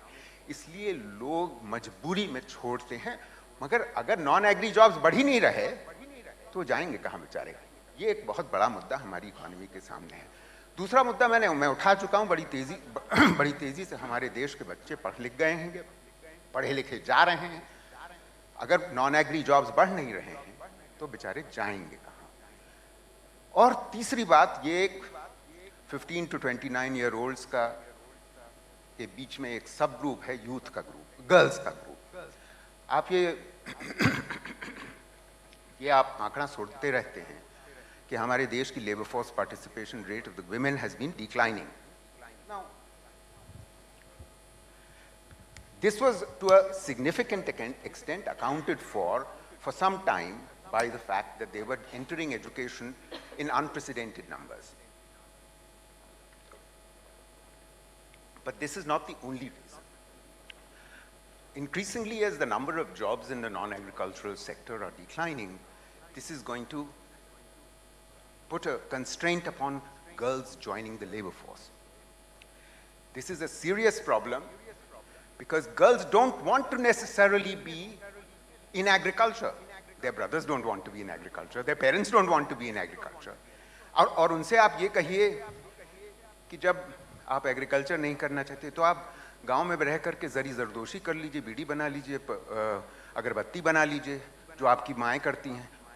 अगर वो आप उम्मीद कर रहे हैं तो इन पढ़ी लिखी बच्चियों से, तो आप गलतफहमी में हैं, आप भ्रम में हैं. क्योंकि पिछले साल एक सर्वे हुआ था, करीब 70,000 बच्चियों का, 13 से 19 साल की उम्र की बच्चियों का सर्वे हुआ था देश भर में. उसमें एक बहुत ही रोचक सवाल उनसे पूछा गया था कि आप शादी किस उम्र में करना चाहते हैं. तो आपको मालूम है कि लीगल मैरिज एज हमारे देश में 18 साल है महिलाओं के लिए. और बहुत सी महिलाएं ऐसी हैं जो 18 से पहले ही बच्चा दे देती हैं, शादी को तो छोड़ दीजिए, खासतौर में कुछ राज्यों में। उन बच्चियों ने सवाल का जवाब ये दिया, 21% ने ये जवाब, 25% ने ये जवाब दिया कि हम 18 और 20 साल की उम्र पर शादी करना चाहते हैं, और 50% ने ऐसा जवाब दिया कि हम 20 और 25 साल की उम्र में शादी करना चाहते हैं। मुझे लगता है कि this is a revolution. This is a revolution in the making of the lives of our nation, because the young girls who've gotten better educated are thinking very differently, and their aspirations are extremely difficult. They obviously want non-agri jobs. They're not going to be deemed. So what I'm saying is that we've got a building looming crisis. A building looming crisis. But what has happened to the growth of non-agri jobs? And I repeat, please listen to what I'm saying. What is important is what is happening to non-agri jobs and not jobs including agriculture. Because अगर agriculture में बढ़ोतरी होती है कामगारों की, तो उससे labour market Titan नहीं बल्कि लूसन होता है, वेजेस नहीं बढ़ेंगे। उस मुद्दे पे मैं वापस आऊंगा, मगर I want to give you a sense partly of what has been happening since about the year 2000 all the way till 2018. So now look at this graph, which is overall giving you an overall picture of the growth of non-farm jobs between the year 2000 and 2018. The growth of non-farm jobs was not bad at all in the first half of the last decade.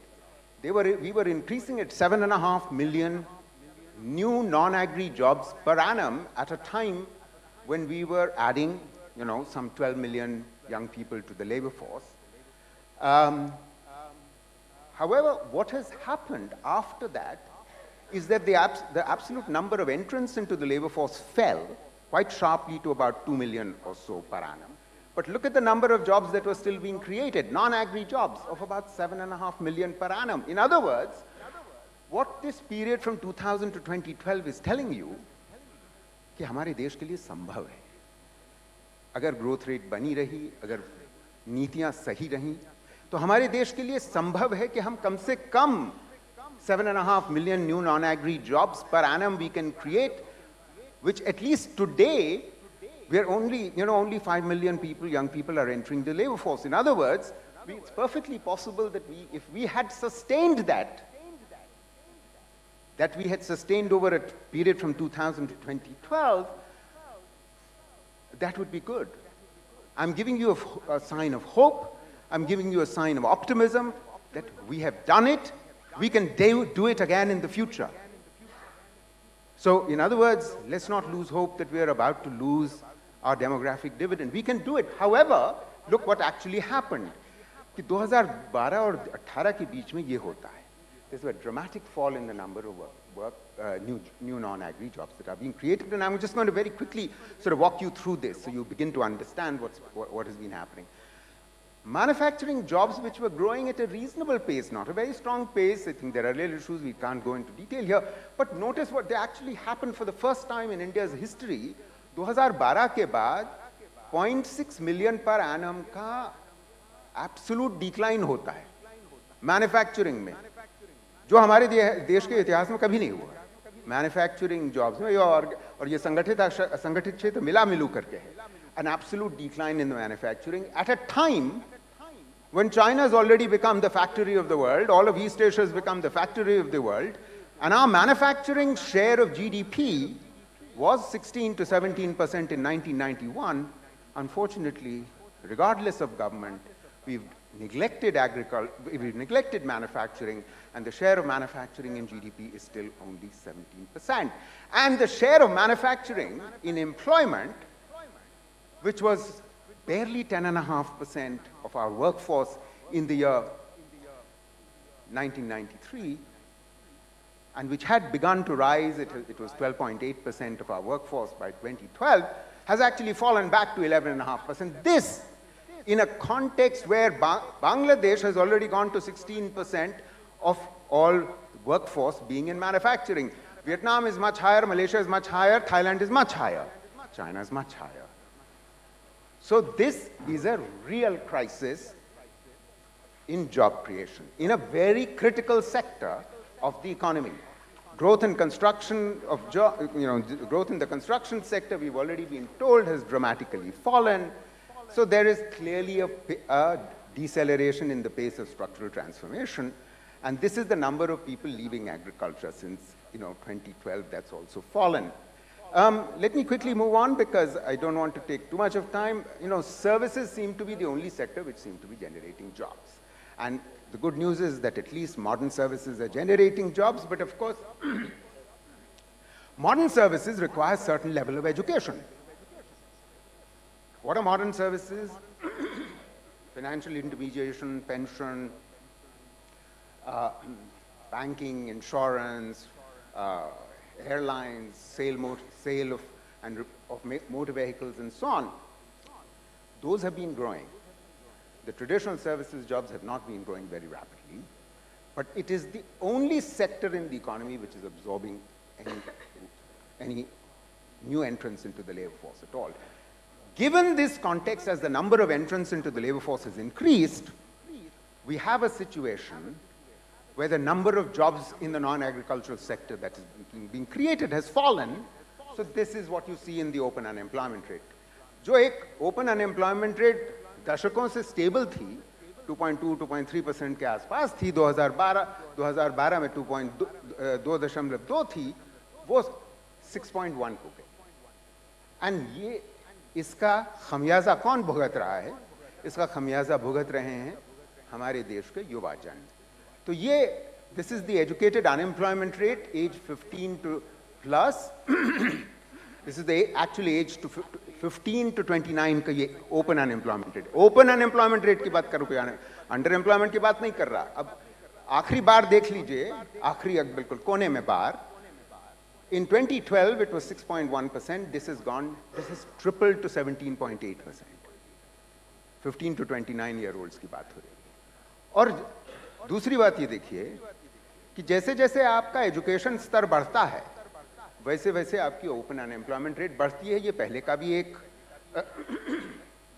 Trend था, मगर इस trend में हुआ क्या 2012 और 18 के बीच में, वो भी देख लीजिए कि अगर आप सेकेंडरी एजुकेशन प्राप्त कर चुके हैं तो आपकी ओपन अनएम्प्लॉयमेंट रेट 5.9% थी, वो करीब तिगनी हो गई, 14.4 हो गई, चौथा बार ग्रुप जो है.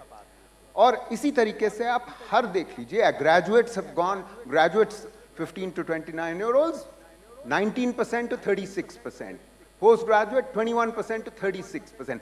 Those were technical degree from about 18.8 to 37%, मतलब दुगनी या तिगनी हर level of education.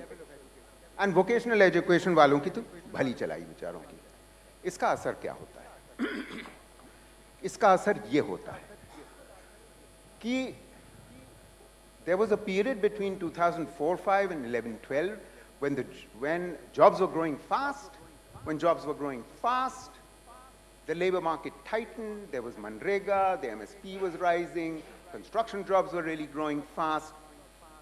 The result of that was that rural wages began to rise. Not just the Manrega wages, but the Manrega wages had an open market wage effect in the open market wages. Open market wages in rural areas rose, and as a result of that, there was a knock-on effect in urban wages. So, real wages between 2004-05 and 11-12 rose very sharply. The result of that was that by the Tendulkar poverty line, 140 million people fell below the poverty line. For the first time in India's history, the absolute number of people who are poor dropped. ये बात आपको जान करके शायद आश्चर्य होगा कि सन 47 से 2004 तक ऐसा कभी नहीं हुआ कि टोटल नंबर ऑफ पुअर की संख्या हमारे देश में घटी हो. द इंसिडेंस ऑफ पॉवर्टी, यानी कि the share of the population which is below the poverty line was always falling, but the absolute number of the poor never fell. It falls for the first time after 2004-05, and it falls by 140 million by the Tendulkar poverty line. And this is driven by new non-agri jobs being created and also by real wages rising. And then look at what happens after 2012. These are regular salaried workers on the left-hand side, casual labor on the right-hand side, between 11, 12 and 17, 18. वो जो yellow बार है वो urban है, जो blue बार है वो rural है, वो आप इसको यहाँ देख सकते हैं. बिल्कुल साफ है कि रियल वेजेस या गिरी है या स्टैग्नेंट है.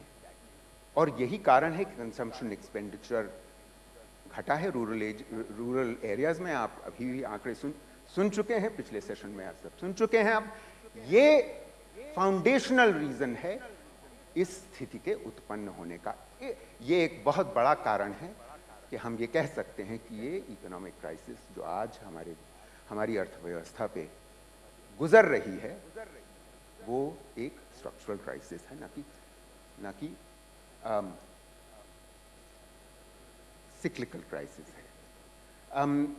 What can the government do? I don't know. I mean, I'm the moderator, so I'm going to sort of actually, I have a whole slew of suggestions, but at this point I'm going to hold back. And perhaps in my closing remarks I might say something about that, because I've written extensively about this. I have a new book coming out which is called, where Arun has contributed, Jimal Unni has contributed, many other very distinguished people have contributed, which is called Reviving Jobs, an Agenda for Growth. It's a Penguin publication, Penguin Random House, which will come out. So maybe I'll have a chance to talk about that. Let me go back up and ask the rest of our panelists, instead of taking any more time than I already have, to come to the stage and make presentation. Let me start by asking Professor Jimal Unni, an old and dear friend of mine, who's a professor at Ahmedabad University. Jimal.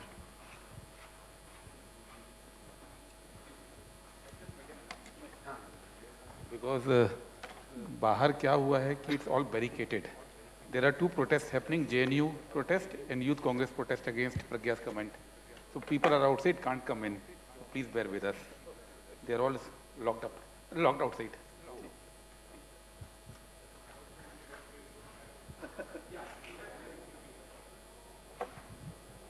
Jimal, floor is yours. Right, good afternoon. So my name is Jimal Unni and I'm a professor at the Ahmedabad University in Ahmedabad. It's really very difficult to speak after so many economists, Arun Kumar, Jyoti Ghosh, Mungekar, and now Santosh Mehrotra, who has gone rock, stock and barrel, talking about everything that the NSSO data can tell us. It's very difficult to figure out what to say, and since Vijay Mahajan told me not to have graphs or not to have a PPT, I don't have one. I could have entertained you a lot with a lot of very interesting graphs, but now I'll sort of tell you about it. So first and foremost, we all have been having this problem that the data is not being released, and the NSSO data, which we have used all our lives, my PhD is based on that, my entire life work, and a lot of people, economists, have used this data, is being questioned. In fact, I was part of the standing committee which created this PLFS, that is the Periodic Labor Force Survey, which is being quoted here, 17-18 data, which has started to come out now. It's a very good data set.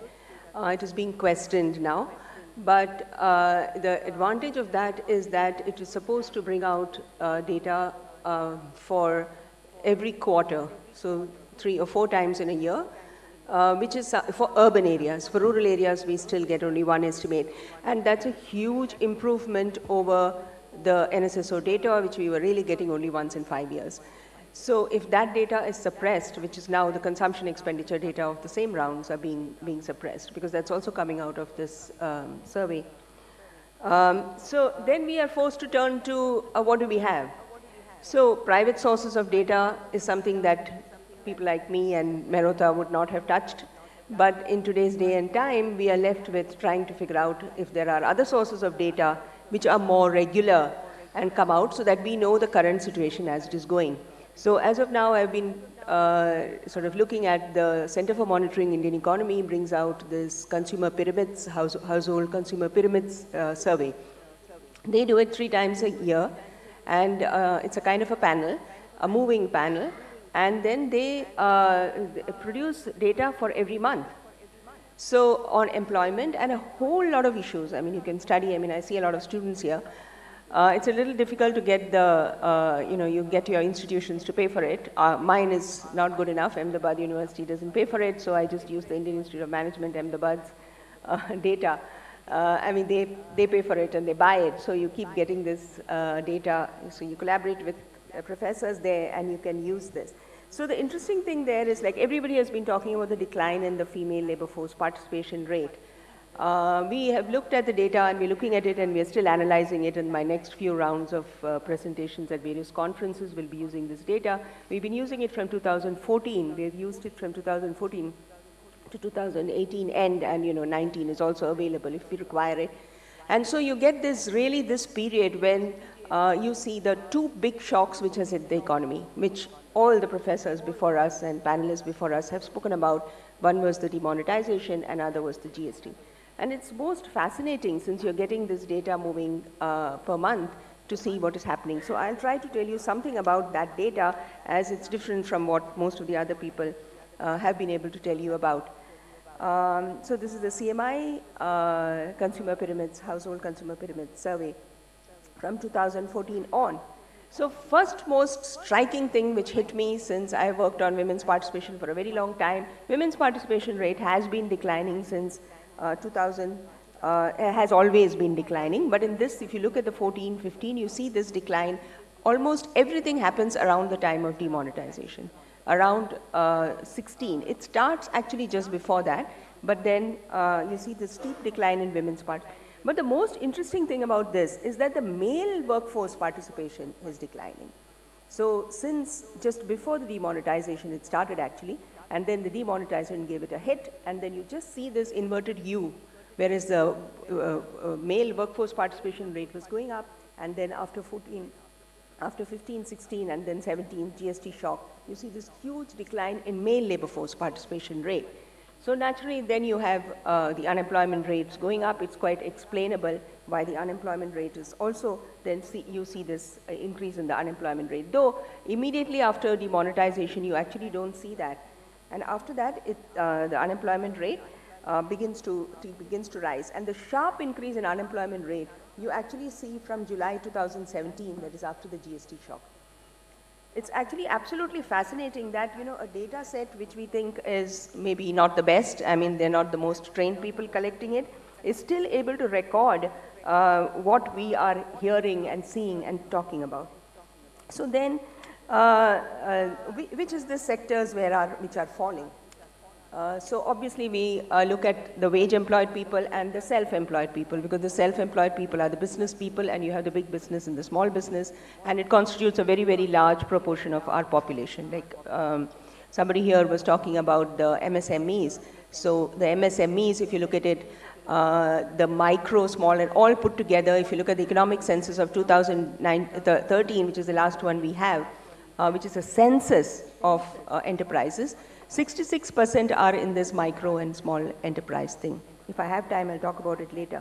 So the sector which is, the section which is falling is non-agricultural and agricultural wage employment. It's the wage employment which this whole participation decline that I'm telling you, exactly mirroring the same period, you'll see the non-agricultural wage employment falling. And it is wage employment of the manual kind and also of the white collar kind. So obviously there is some kind of a, all these lakhs and crores of people they're saying have become unemployed and so on and so forth. It is some sectors are just releasing the workers in the sense that they're losing their jobs. So you see this decline in the wage. And then what is the corollary, which surprised me a lot till my Vice Chancellor said, this is your explanation, that the business sector or the self-employed sector is growing during this period. We are all saying that the informal sector is declining, the informal sector is declining. But in terms of proportion, when you see a set of people falling out of the wage, they are going somewhere. Where are they going? They're going into the informal sector. And so you see the small business sector growing. So that is really what is all this thing that we are seeing about the declining employment. So obviously there are a lot of people who are completely pushed out of the labor force completely. I mean, they're not there in the labor force anymore. They're discouraged, they're not getting any jobs and so on. The people who are managing it, who are coming out of wage, are probably moving into self-employment of small businesses, which is basically, they call it small trade and small businesses, the categories that the CMI is using. And then what happens to the wage incomes? Now, I'm not talking about the wage rate, is what he was talking about. Wage rate is the wage that you get per day. You calculate a wage rate per day. But if you look at the wage income of all these workers put together, which is basically a mean income. So for each month, you can get a mean income, and then you can get it by all these categories of workers that I've been talking about, both the wage employed and self-employment. So wage incomes actually show a small rise, and self-employed incomes are also showing a small rise. Now, it's difficult to understand that. It's real income. It's not a wage rate, okay? The wage rate may be going down, but the total, why is that? I mean, I really don't have an explanation, but I think what is happening is that in the wage sector, the people who are being thrown out are the people who are getting the lower wages. So it will be the manual work, and the man at the bottom is always thrown out first. So the people in the middle level then are thrown out next, and so on. So you're left with an income, fewer people, and an income which is higher. Obviously, I earn a hell of a lot more than a lot of people who are other people in my university, right? So I don't lose my job. The other people in my university lose the class, whatever employees. So naturally, the total income, if you look at this per worker, it's going up. So, and then finally, I'll stop quickly enough. And then the most interesting thing which has become a focus of international literature is the increasing inequality, which was pointed out by Piketty in worldwide data, and then he's looked at India, China, and some of these developing countries, and you see an increasing inequality. So we thought, what is the easiest way to look at increasing inequality? We will, over time, calculate a Gini coefficient, but we just simply calculated a Kuznets ratio, which is the ratio of the incomes in the top 20% divided by the incomes in the bottom 20%. So if this thing is going up, then it means that the proportion of income that the top decile population, or 20% of the population, is earning compared to the bottom 20% is increasing inequality. If that ratio is going up, it shows an increasing inequality. And there you have it. So if you look at this wage income and the self-employed income for all these categories, so you're splitting the wage employed people into white collar, which is slightly better off, and the wage manual workers, you're splitting the self-employed into big business and small business, and you see the inequality increasing, which means people who are left, the better people are doing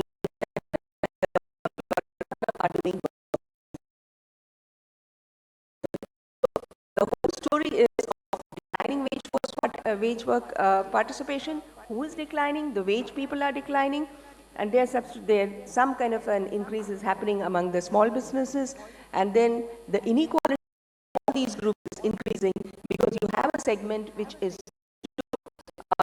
and continues to do well. And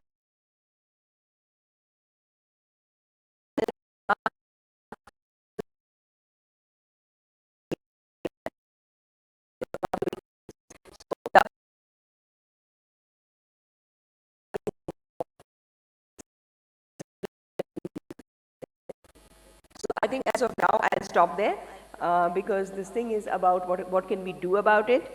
There are two things that I wanted to talk about. One was the dualistic structure of the industry.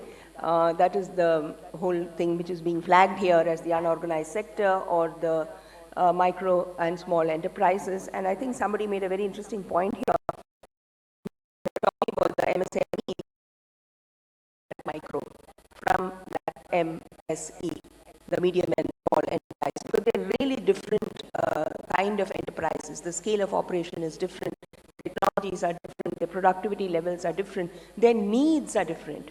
So when you club all of this together as an MSME, and even if you deliver a policy, then what happens is that obviously the M and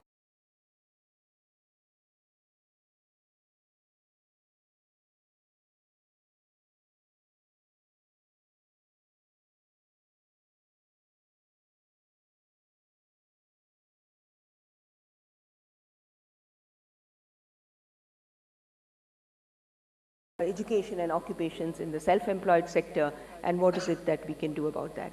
But I think for now I'll stop and then we listen to our panelists. Thank you.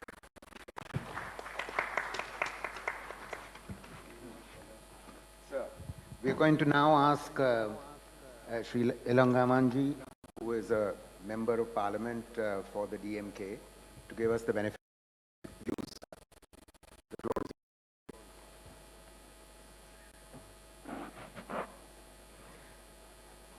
Thank you, sir.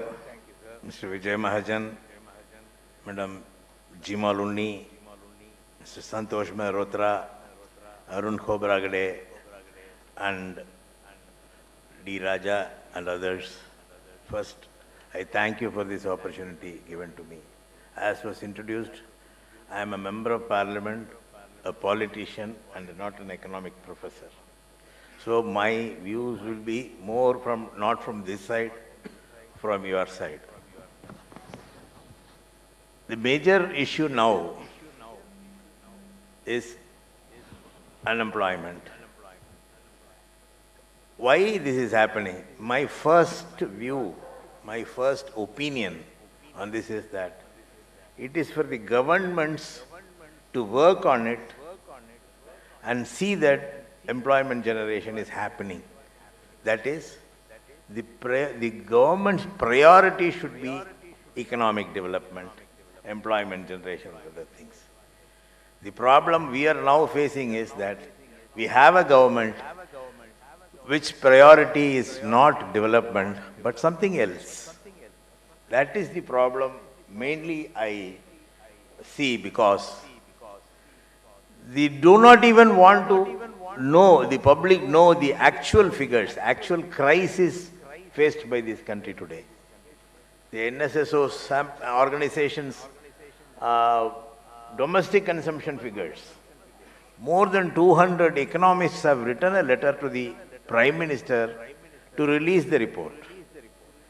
They are the people who can give suggestions. Economists are the people who can give suggestions as to how to come over that. Earlier, unemployment rate, NSSO report, was not published. This government wants to hide all these things. That is not the duty of the government. When the entire world, many parts of the world are suffering from economic crisis, not only India. But the world sees India and China as the major players in the economic development. Their role, they expect India and China to play a major role. But China is doing it, India is not doing it. There are one or two reasons which I see. One is that China is concentrating more on manufacturing industry. But our investors, domestic investors, are investing more on service industry, like telecom, like harbors, railway, not on manufacturing industry. As was discussed by others, the MSME is totally forgotten. Earlier in the 70s, I come from the state of Tamil Nadu. We had the Small Industries Development Corporation. The priority given to the small manufacturers is more. Even in the government tenders, they were given a 10% concession, that they may quote 10% more than what others quote. If they are a registered small unit, they will be given that concession. That kind of a support was there. But now MSMEs are totally a forgotten area. That is the area where employment generation is much more. That is the area where rural people come for jobs. That is the area where activity around that unit, economic activity around that unit is remarkable. But this government does not care for this. The first thing is, the government should concentrate, the government should prioritize economic development than other things. But that is not happening now. Secondly, we are expecting investors from outside. The Prime Minister, sorry to mention the Prime Minister's name, but it is his slogan, Make in India. When the country has problems. The country is termed as a problematic country. Every part of the world says that India is in trouble. There are local crises, local problems. Then how will you expect others to invest in India? So that name should go. There is peace in India. We can go there, invest, manufacture. Then people will come for employment. People will get employment. If there is trouble in a country, nobody will come to invest. The crisis is there world over. Other economists, professors also had mentioned here. But they have prioritized development as their first agenda and they are working for it. The trouble in the Europe, between England and the other countries of the continent, is economic problem. So Europe concentrates on economic development and the debate is whether to come out of the European Union or not is going on there. So every country starves, works for the economic development. But we don't want to do that. Our government is not interested in that. They just want to put all the facts and figures under the carpet and give a rosy picture to the public. You should involve people. You should involve economists. We have many experts here speaking on various subjects. These are not the group. There are many in India who can give valuable ideas to the government to ensure development. Jobs are going down. Educated people could not get jobs. Today, a sorry figure, in my state, for the job of conservancy workers, an interview was going on yesterday, I think. There are hundreds of engineers attending the interview for the job of conservancy workers. So, even if there are jobs, they do not match their qualification. That is the crisis. So, you don't create job, you have educational institutions. As earlier during the last session, the professor was talking about spending on education and health. The people are spending more on education and health. There were times in Tamil Nadu where education was totally free until 1976. You know, former Chief Minister of Tamil Nadu, great leader Kamaraj, he is called as father of education. He gave free education. That was continued by the next government because the subject education was with the state, in the state list.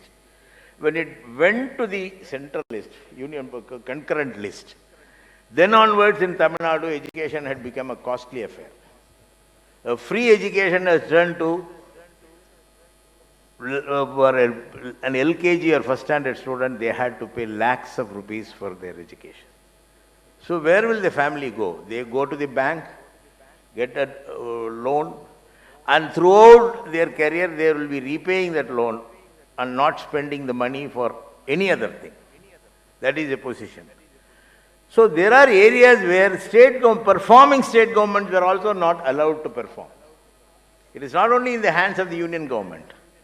States can create employment. Every state has the potential to run their state, give better governance to their people, create employment, form industries, help industrialists. But here, the priority is after GST and after demonetization. No state is interested in taking up, going for these things. They don't want to invest in industries. They don't want to invest in job-creating jobs, work. So, not only the psychology, which has affected the states, that why should we unnecessarily work? If we do something, then comes the central government to take away our powers. Why should we do at all? That is the case. As a politician, I find that it is in our hands to change this scenario, and we have the potential, we have the investment, but we don't have the mind. That is, the government does not have the will. That is the reason for this crisis. I think this will change. I hope this will change. Thank you.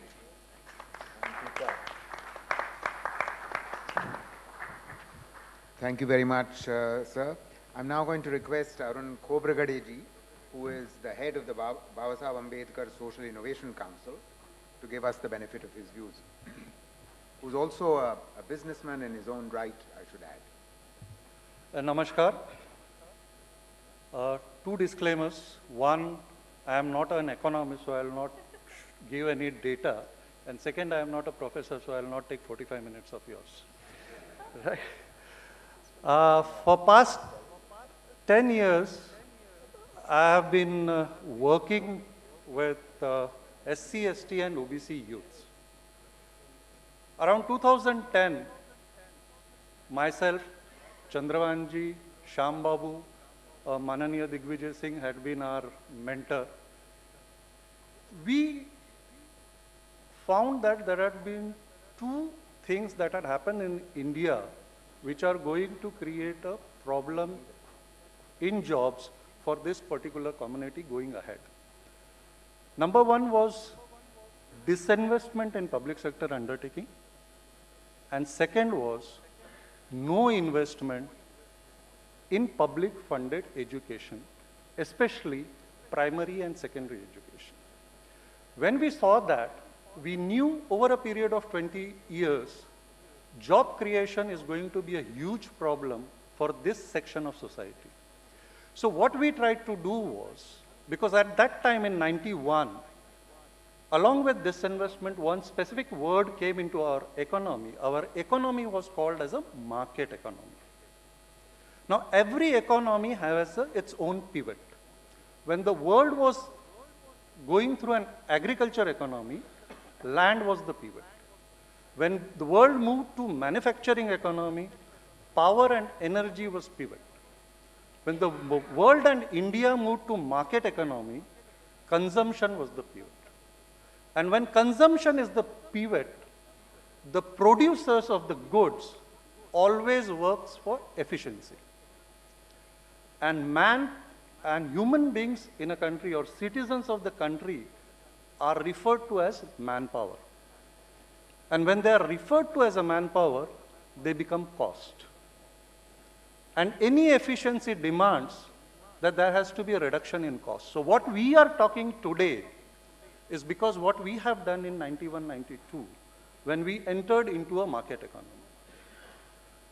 So this is not something that has been created by that. So if the market economy had come in 91, why are we seeing its results now? Because as a country, we were lucky enough that IT was brought into it, and the IT sector grew between 2000 to 2015. And if you map that period, you will also see that private engineering colleges grew during that period. And after 2015, when this particular sector has declined in employment, the enrollment in the private engineering college has reduced. So since we saw this scenario, then we started thinking about what should we prompt or create a future for these three groups of youth. And we said, since it's a market economy, why not enter the market by creating entrepreneurship, by creating enterprises of Dalit, OBC, SC, ST youths. So we started lobbying with then government because globally, government is the largest consumer. Not only for the company, which has now become the largest market cap company in the country, for them also the government is the largest consumer. So we said if the government is the largest consumer, why not have a share in the consumption of that government? So somewhere in 2012, we started talking about getting a share in that particular consumption basket. And then that MSME procurement bill was brought in which 20% of 20%, that 4% procurement of government departments and ministries were set aside for SC/ST entrepreneurs. So that was one thing that we tried to do. Now, any enterprise needs capital. And in this country, capital is available against an asset. So that's a huge issue that we have, that we do not have in this country, because as I said, this is a market economy and efficiency is the part and the pivot of this economy. So job creation in a big way is not going to happen. So what is going to happen is self-job creation. So every third person in IIT or IIMs is now talking of becoming an entrepreneur. He or she is looking for investment. He or she is looking for a venture capital funding. And the media is going gaga over it.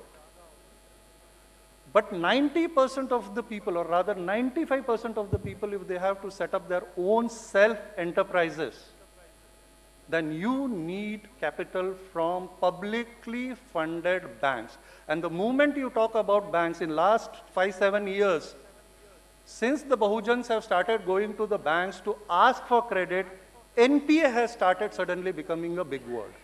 It is not as if there was no NPA before 2000s.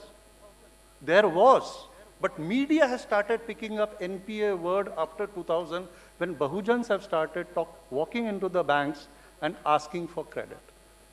Suddenly now, 2 days back, Deputy Governor General of RBI has started talking about the NPAs in Mudra. But I have been trying, or we have been trying to question RBI that priority sector lending, which also dictates about lending to the weaker section, SC, ST and women.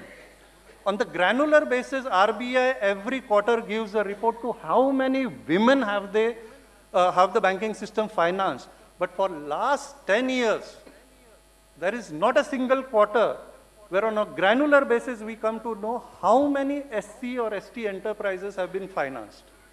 Not a single quarter RBI has reported that, okay, this is the number to whom banks have financed and they fall in the SC or ST category.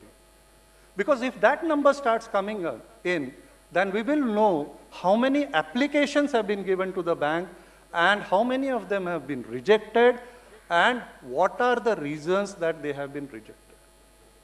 So these are the questions that when we are talking about job creations and all those things, these are the questions that the system itself is designed, that the Bahujans do not create an ecosystem where they can create their own businesses or they can become self-employed. The second thing that is happening now is suddenly, if you look at the government procurement systems, a GEM portal has come into being.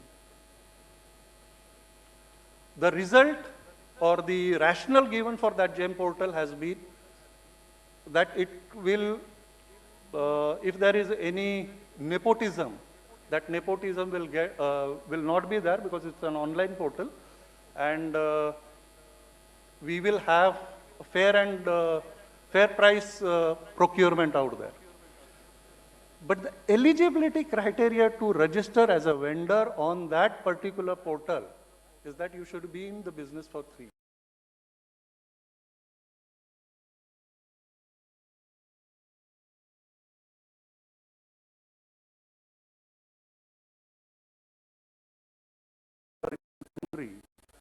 For 3 years, you will have to sustain your business.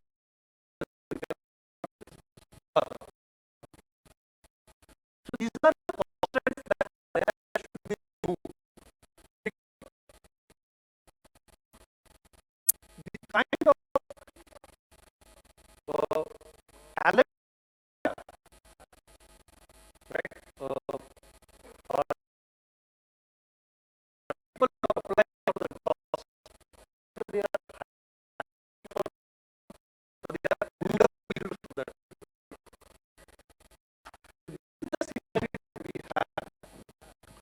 The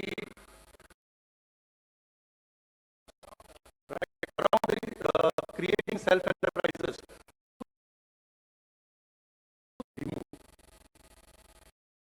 we have, so what is the solution? The solution is going back to the 90s period itself. There was a PSU. The PSU used to employ, or as per the constitutional rationale, it used to employ Bahujans for their reservations. We have to go back to the PSUs, but not to the public sector undertakings, because the government is not going to create public sector undertaking.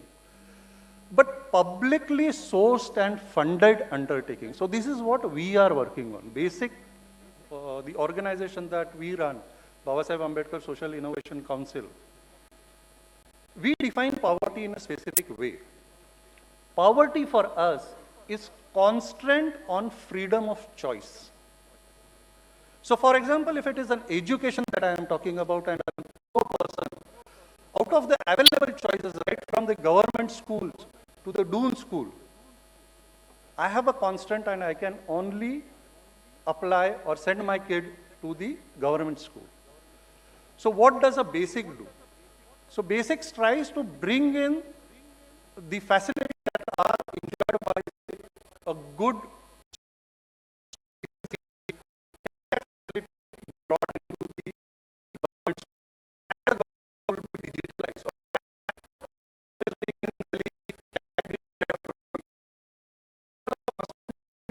we are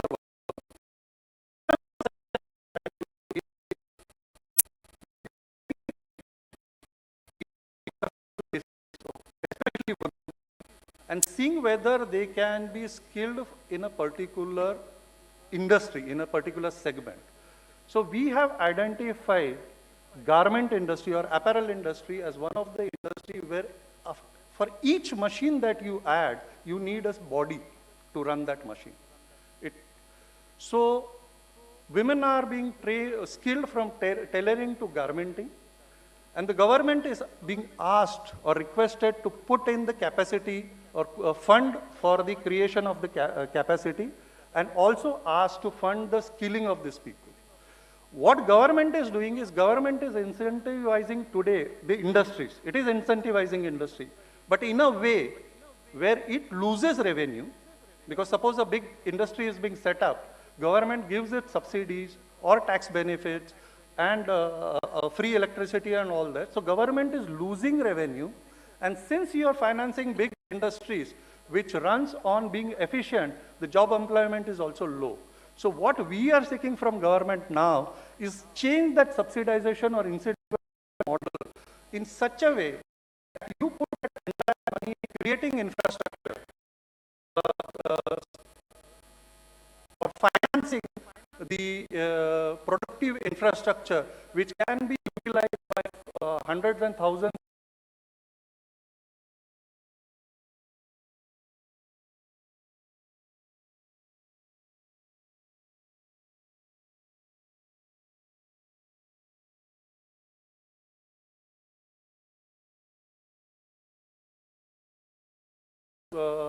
ways or employment generation for the youth of this country can be tackled there.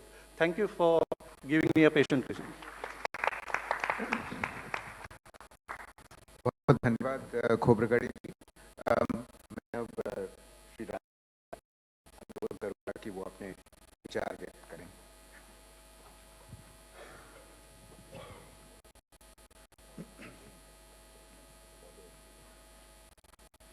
Friends, comrades, we are discussing the job crisis. When we discuss job crisis, we must acknowledge the fact that our country is in an all-pervasive crisis. Of course, the economic crisis is deepening. There is political crisis, there is social, cultural crisis. But we will confine to the economic crisis and the job crisis. I would like to bring to your consideration the dimension of the job crisis. I was part of the group which worked, which drafted the common minimum program for United Front government headed by Mr. Devagowda. I was also part of the group which drafted the common minimum program of the UPA 1 government headed by Mr. Manmohan Singh.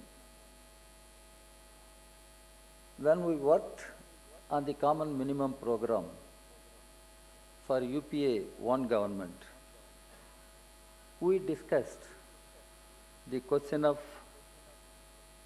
evolving a policy to address the rural poor, their concerns. That is how the National Rural Employment Guarantee Act was brought, passed by Parliament, under which we have National Rural Employment Schemes. When we drafted that policy, we all agreed to begin with, every rural poor should get 100 days of work. To begin with, every rural poor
are features of capitalist economy. Profit is the motive force behind capital.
houses, corporate houses.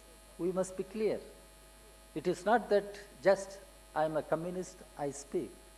As any concerned citizen should understand why Planning Commission was dismantled. Niti Ayog. And Niti Ayog is supposed to be the think tank of this government.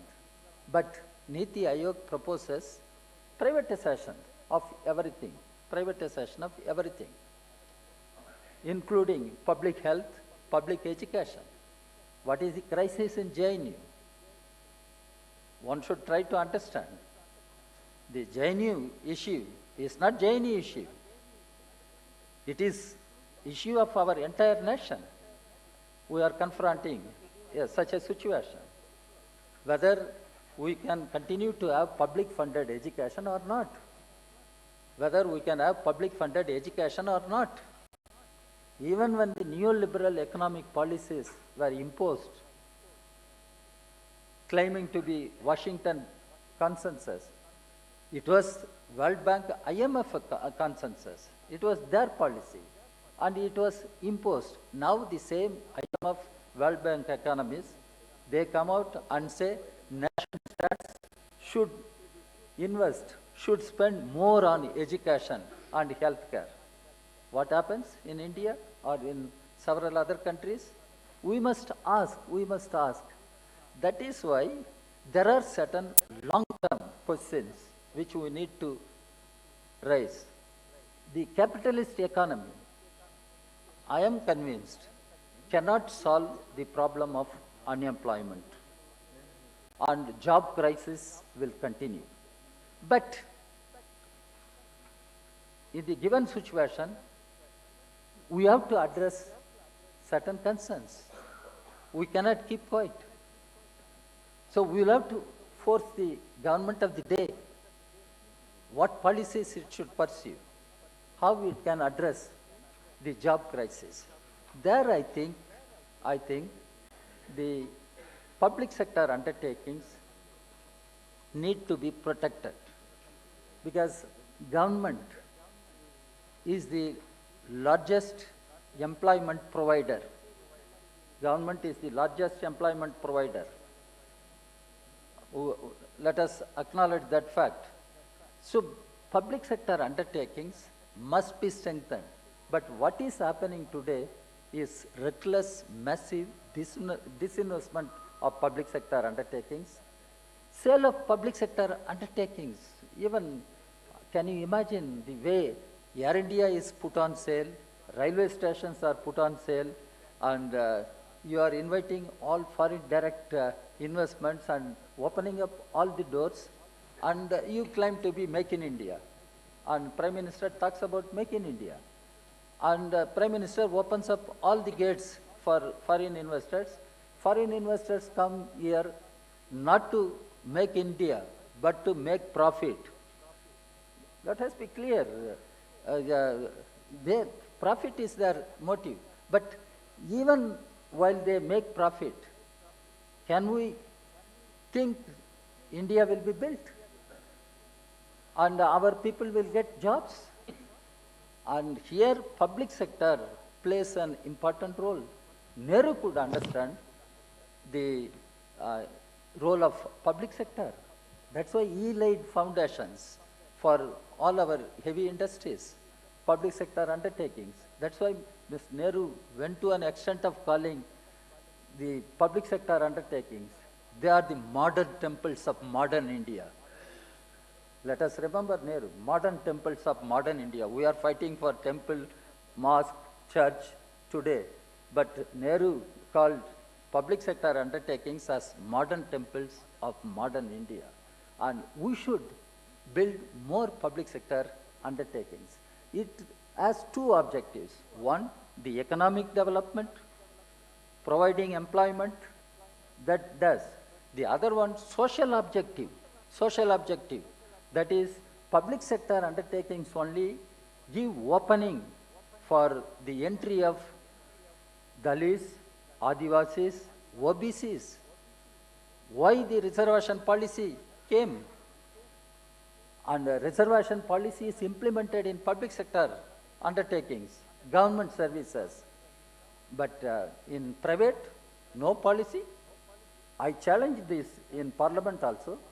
Any private sector can any private sector claim it has non-discriminatory recruitment policy?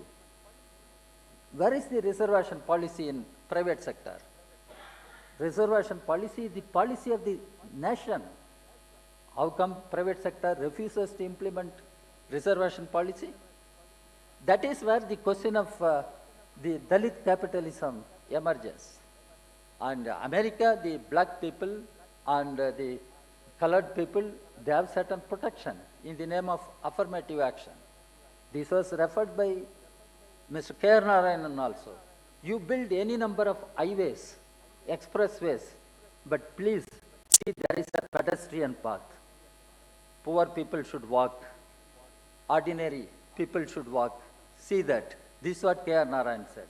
Now, what is happening in India? Why jobs are not created to the demand? To the demand. We should think over. That is the crisis. That is the crisis.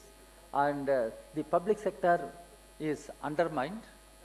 Public sector is undermined. This other demand and supply, all these questions can be addressed by learned economists, whether domestic consumption has increased or imports are increased or exports are increased. These are all, we can go on debating. But fundamental questions I am asking. Fundamental questions I am asking.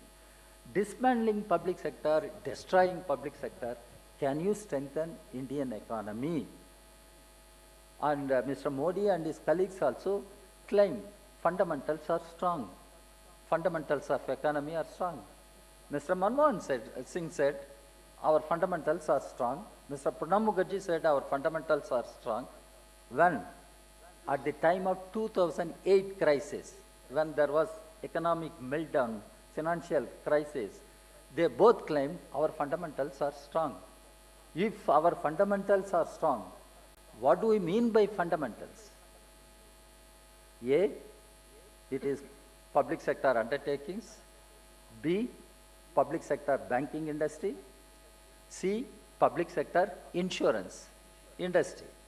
Now you are destroying all the public sector industries. Then how can you claim that the fundamentals of Indian economy are strong? That is where we will have to question certain things. And this state, Indian state, which was visualized by Ambedkar, Nehru, and other galaxy of leaders, should remain as a welfare state, welfare government. And this government is moving away from that position. This government is becoming neoliberal. It has become neoliberal government, neoliberal state, and serving the interests of corporate houses, big business houses. That is the primary root cause for the economic crisis which we have today. And the economic crisis results in massive unemployment, underemployment. In India, underemployment is the biggest burning problem, underemployment. You walk in any street of Chennai or Bombay or Bangalore, IT, those who passed out of IT, they are all looking for jobs, 5,000, 7,000, because they don't want to be unemployed, then their profile will go down. That's what they say. It happened with my own brother's daughter, one IT graduate. She took up a job for 5,000. How come you taken up that job, I asked. You don't understand the ground situation. If I don't get, my profile will go down. I will not be able to get a job. So I must take, this is how situation is worsening. Situation is worsening. So my final point is, we will have to address certain fundamental questions definitely. You may agree or may not agree. I will have to continue to fight against this capitalist structure. I will continue to fight. And capitalism is not the solution to the problem of unemployment. But while saying so, I will not keep quiet now.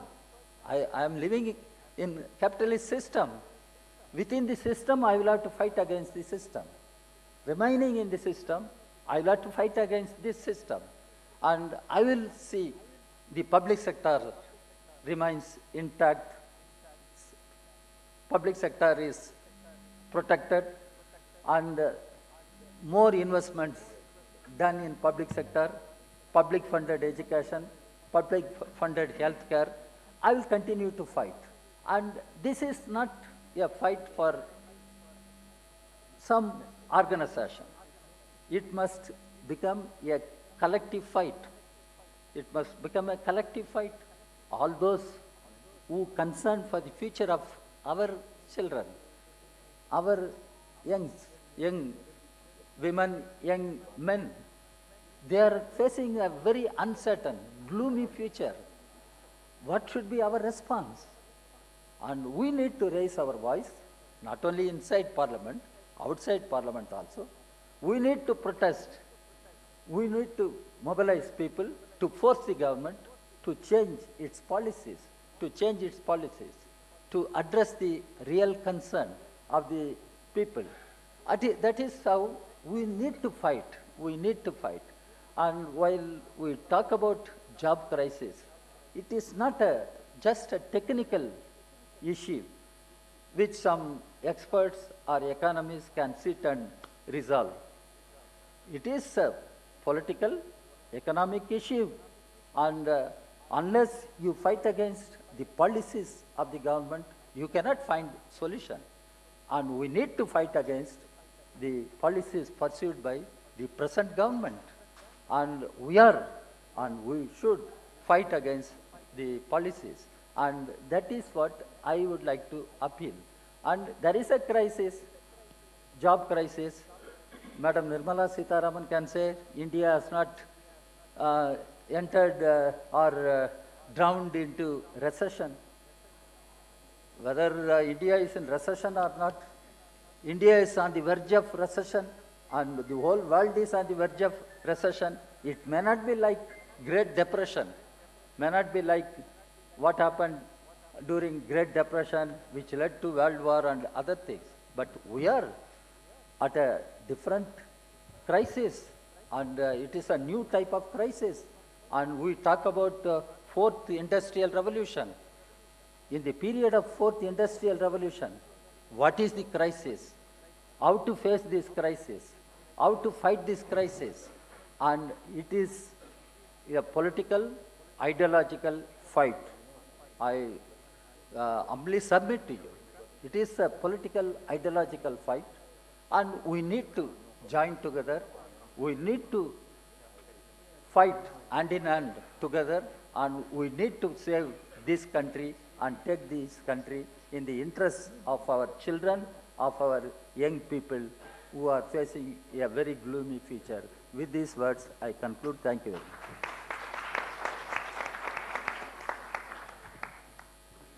बहुत बहुत धन्यवाद श्री राजा जी। हमारे पास समय का अभाव है, तो केवल 3 सवाल संभव हैं और सवाल ही पूछिएगा, मेहरबानी करके कमेंट्स न दीजिएगा तो बेहतर है। अपने को आइडेंटिफाई करिए और 3 सवाल केवल। Hello, I am Kapil Chawla, advocate by profession. आप लोगों ने, मैं हिंदी में भी पूछ लेता हूँ क्वेश्चन। ये जो आप लोगों ने डिस्कशन अभी का हम जो कर रहे हैं, I want to find out how signing up of WTO has created this crisis, और what is the impact of signing of WTO in 1995 creating such kind of policies. क्योंकि हम हिस्ट्री में नहीं जा रहे हैं, हिस्ट्री भी तो देखनी पड़ेगी ना, क्या प्रॉब्लम कहाँ शुरू हुई। जी, दूसरा सवाल आपके बगल में। जी, आपके बगल में। जी जी। Regarding the land holding, since 1991, the 125 million land holding, agricultural land holding, has come down to about 94 million hectares. But even within those 94 million hectares of agricultural land, only 7% within the farming fraternity holds close to 93% of land which is more than 2 hectares. So and if we put that in context of land reform, only substantial land reform has been implemented in only 2 states, West Bengal and Kerala. So question to both the moderator and D. Raja sir would be, how do you see, what's the role of land reform? When was the last time we seriously talked of any kind of land reform, and what would be the impact on job market? Okay, there's one last question and then we'll have to bring it to a close. Thank you. Sir. Thank you, sir. I am Dr. Jagannath. I am mainly I am focusing about Skill India. Last time Modi ji highlighted about Skill India. Actually, is there any question arising in the parliament, how Skill India helping to getting job for the youth? Okay, very good. Thank you very much. I'm sorry, we'll have to bring this to a close. The organizers are informing me that we have to bring this to a close. Sir, one question, sir. If you don't mind, my personal request on behalf of the organizers, do approach the individuals who you want to address this question. We are going into lunch immediately after this. So bear with me. I apologize to you sincerely. Sir, do you want to take the question? Or anyone who wants to? I'll take about land reforms. In Tamil Nadu, I quote Tamil Nadu because I know about that. In Tamil Nadu, an individual can hold only 15 standard acres of agricultural land. And in the cities, only 4 grounds of land for their houses. That is the law in Tamil Nadu. That has made available a lot of land to the government, which was subsequently passed on to the poor farmers, like 1 acre or 2 acre land to the poor farmers. That reform had worked out well, and it had helped many of the poor people in the state. That is one thing. See,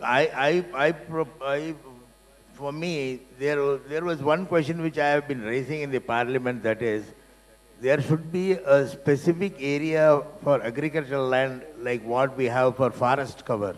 We have 1/3 of forest cover land. Likewise, there should be a specific area of farmland cover in every district of this country, which will help produce our own food, and it should not be converted to industrial land. That is one area where we have to think of, which will also help our farmers. Thank you very much. Arunji? I'll take up that skill question that you asked. Now, why do you need a ministry for skill development? If your primary education and secondary education is of a particular class or of a particular quality, every 15th August, there is an NGO called Pratham. It comes out with an ASAR report, right? And in the last report that they have come out is that if your language skills and arithmetic or mathematical skills are not at the standard in which you are studying, then whatever skill is imparted to you, you cannot become an entrepreneur. You will always remain an employee within that skill system. So as I said is, when the country has stopped investment in its public funded education, especially primary and secondary, you have degraded the quality of the city manpower in this country. About the World Bank, WTO he was talking about. WTO has allowed investment, mobility of investment. Anybody can invest in any country. That is the major issue of WTO arrangement. Then intellectual property right. These are the 2 major issues. But intellectual property rights is the right claim. And we have many industries coming after 1991 in this country. And we have many particularly motor car industries had come, many industries had come. But the governments, state governments or the central government should facilitate setting up of industries. That is what I am talking about, this Making India. Made in India is our pride. Making India is like begging. That is what I personally feel. We should not close down our own industries and ask somebody else to come and make products here. Yeah. Thank you. GMOL has decided to pass, so I'm going to give the floor. Oh, you have the mic, sir. The last word comes from Sri Raja. No, only thing about land reforms. Actually, land to the tiller was the slogan raised during freedom movement. In fact, I can claim that the communists who raised that issue for the first time, later on Gandhiji also accepted it, land to the tiller. It was a slogan of freedom movement. After independence, we should know the history. Kashmir became part of India. Now, Mr. Modi claims abrogation of Article 370, the biggest achievement of this government. But under Article 370, it was Sheikh Abdullah government which introduced, implemented land reforms. That was the first state, region where land reforms were implemented successfully. Mr. Sheikh Abdullah did not give compensation. He just asked the people and distributed the land, and no compensation to jamindars or the landlords, no. That was the first state. After that, when the communists came to power in Kerala, then Bengal, as you mentioned, we tried to implement land reforms. In Tamil Nadu, I know, when Kamaraj was chief minister, it was 30 standard acres. Then it was brought down to 15 standard acres. Still, there are problems. Even today, on the other day, the forest dwellers, they all came to Delhi demanding their forest land rights. And we have a law, but that law is not used to protect the interests of forest dwellers. And they are evicted from their forests. And we have to relook at all these issues. Land is a serious issue. Now, when we talk of agriculture, small, medium farmers are there, women farmers are there, how to protect their rights. Now, corporatization of agriculture, that trend has begun. On one side, the government talks about doubling the farmer's income. What is the productivity in agriculture? What is the productivity in agriculture? People should discuss. And small and medium farmers, how they are protected, why the suicides are going on. So land is a very vital, serious question. That's why even for Maharashtra government, the farmers' distress has become the priority issue. Whatever government has come to Maharashtra, that is a different political issue. I'm not referring to it. But farmers' distress has become a priority issue. And it should be priority issue all over the country, all over the country. Even in Tamil Nadu, farmers' distress is an issue. So we need to address that issue. And unless we address, the rural unemployment cannot be managed, rural unemployment. And if rural poverty is increased, then it will have its impact on the entire nation, This is what we should think over. Thank you, Dr. Mr. Raja. Let's give all our panelists a big hand, please. And you're all welcome to approach the panelists with your questions, and I really apologize on behalf of the organizers that we have to bring this to a close. Thank you. Thank you so much. Lunch is available here, and you're please welcome to join us. And I also thank the panel for sparing time. Yeah, we'll come back at 2:20 here.